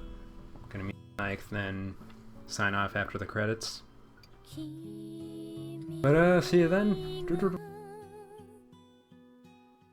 いつか見た物語は終わらない旅の途中だったんだ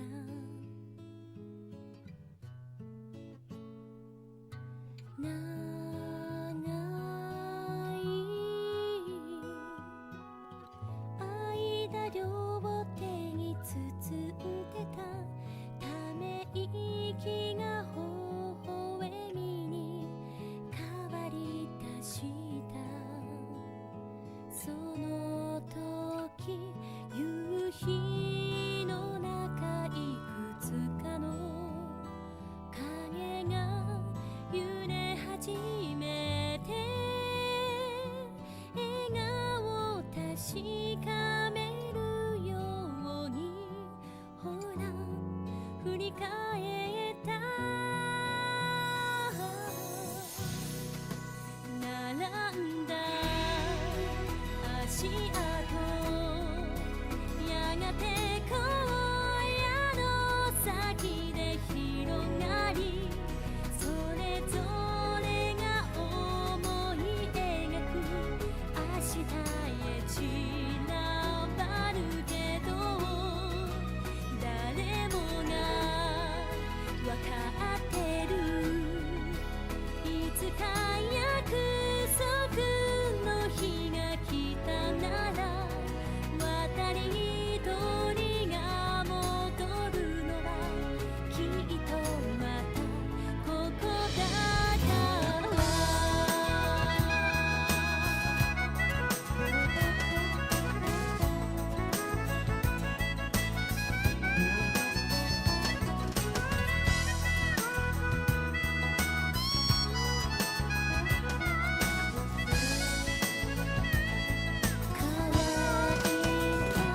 唇がかすれた音で奏でるあの歌よ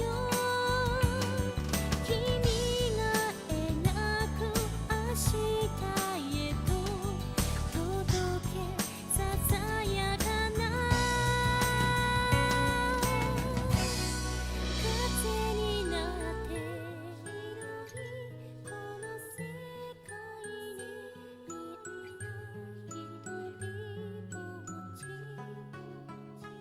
瞳の奥溢れそうな寂しさ隠してるそんな想い抱えたまま歩いてきたけれども今初めて気がついたよ一人じゃなかったんだごらんよ僕らが守り続けてきた大地にやっと小さな花が咲こうとしている今絶望と奇跡を何度も繰り返してきたけどずっと諦めなかった瞳がいっぱいの世界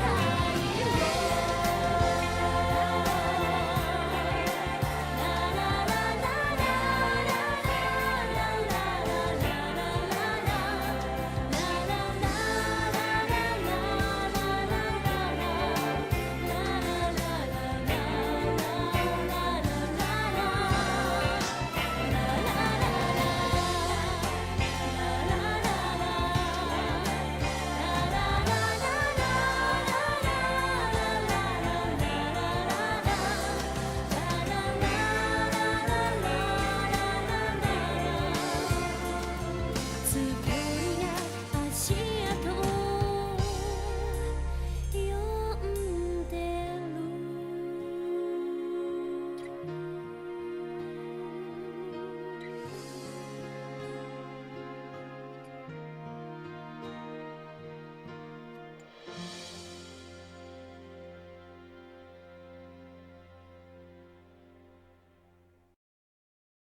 「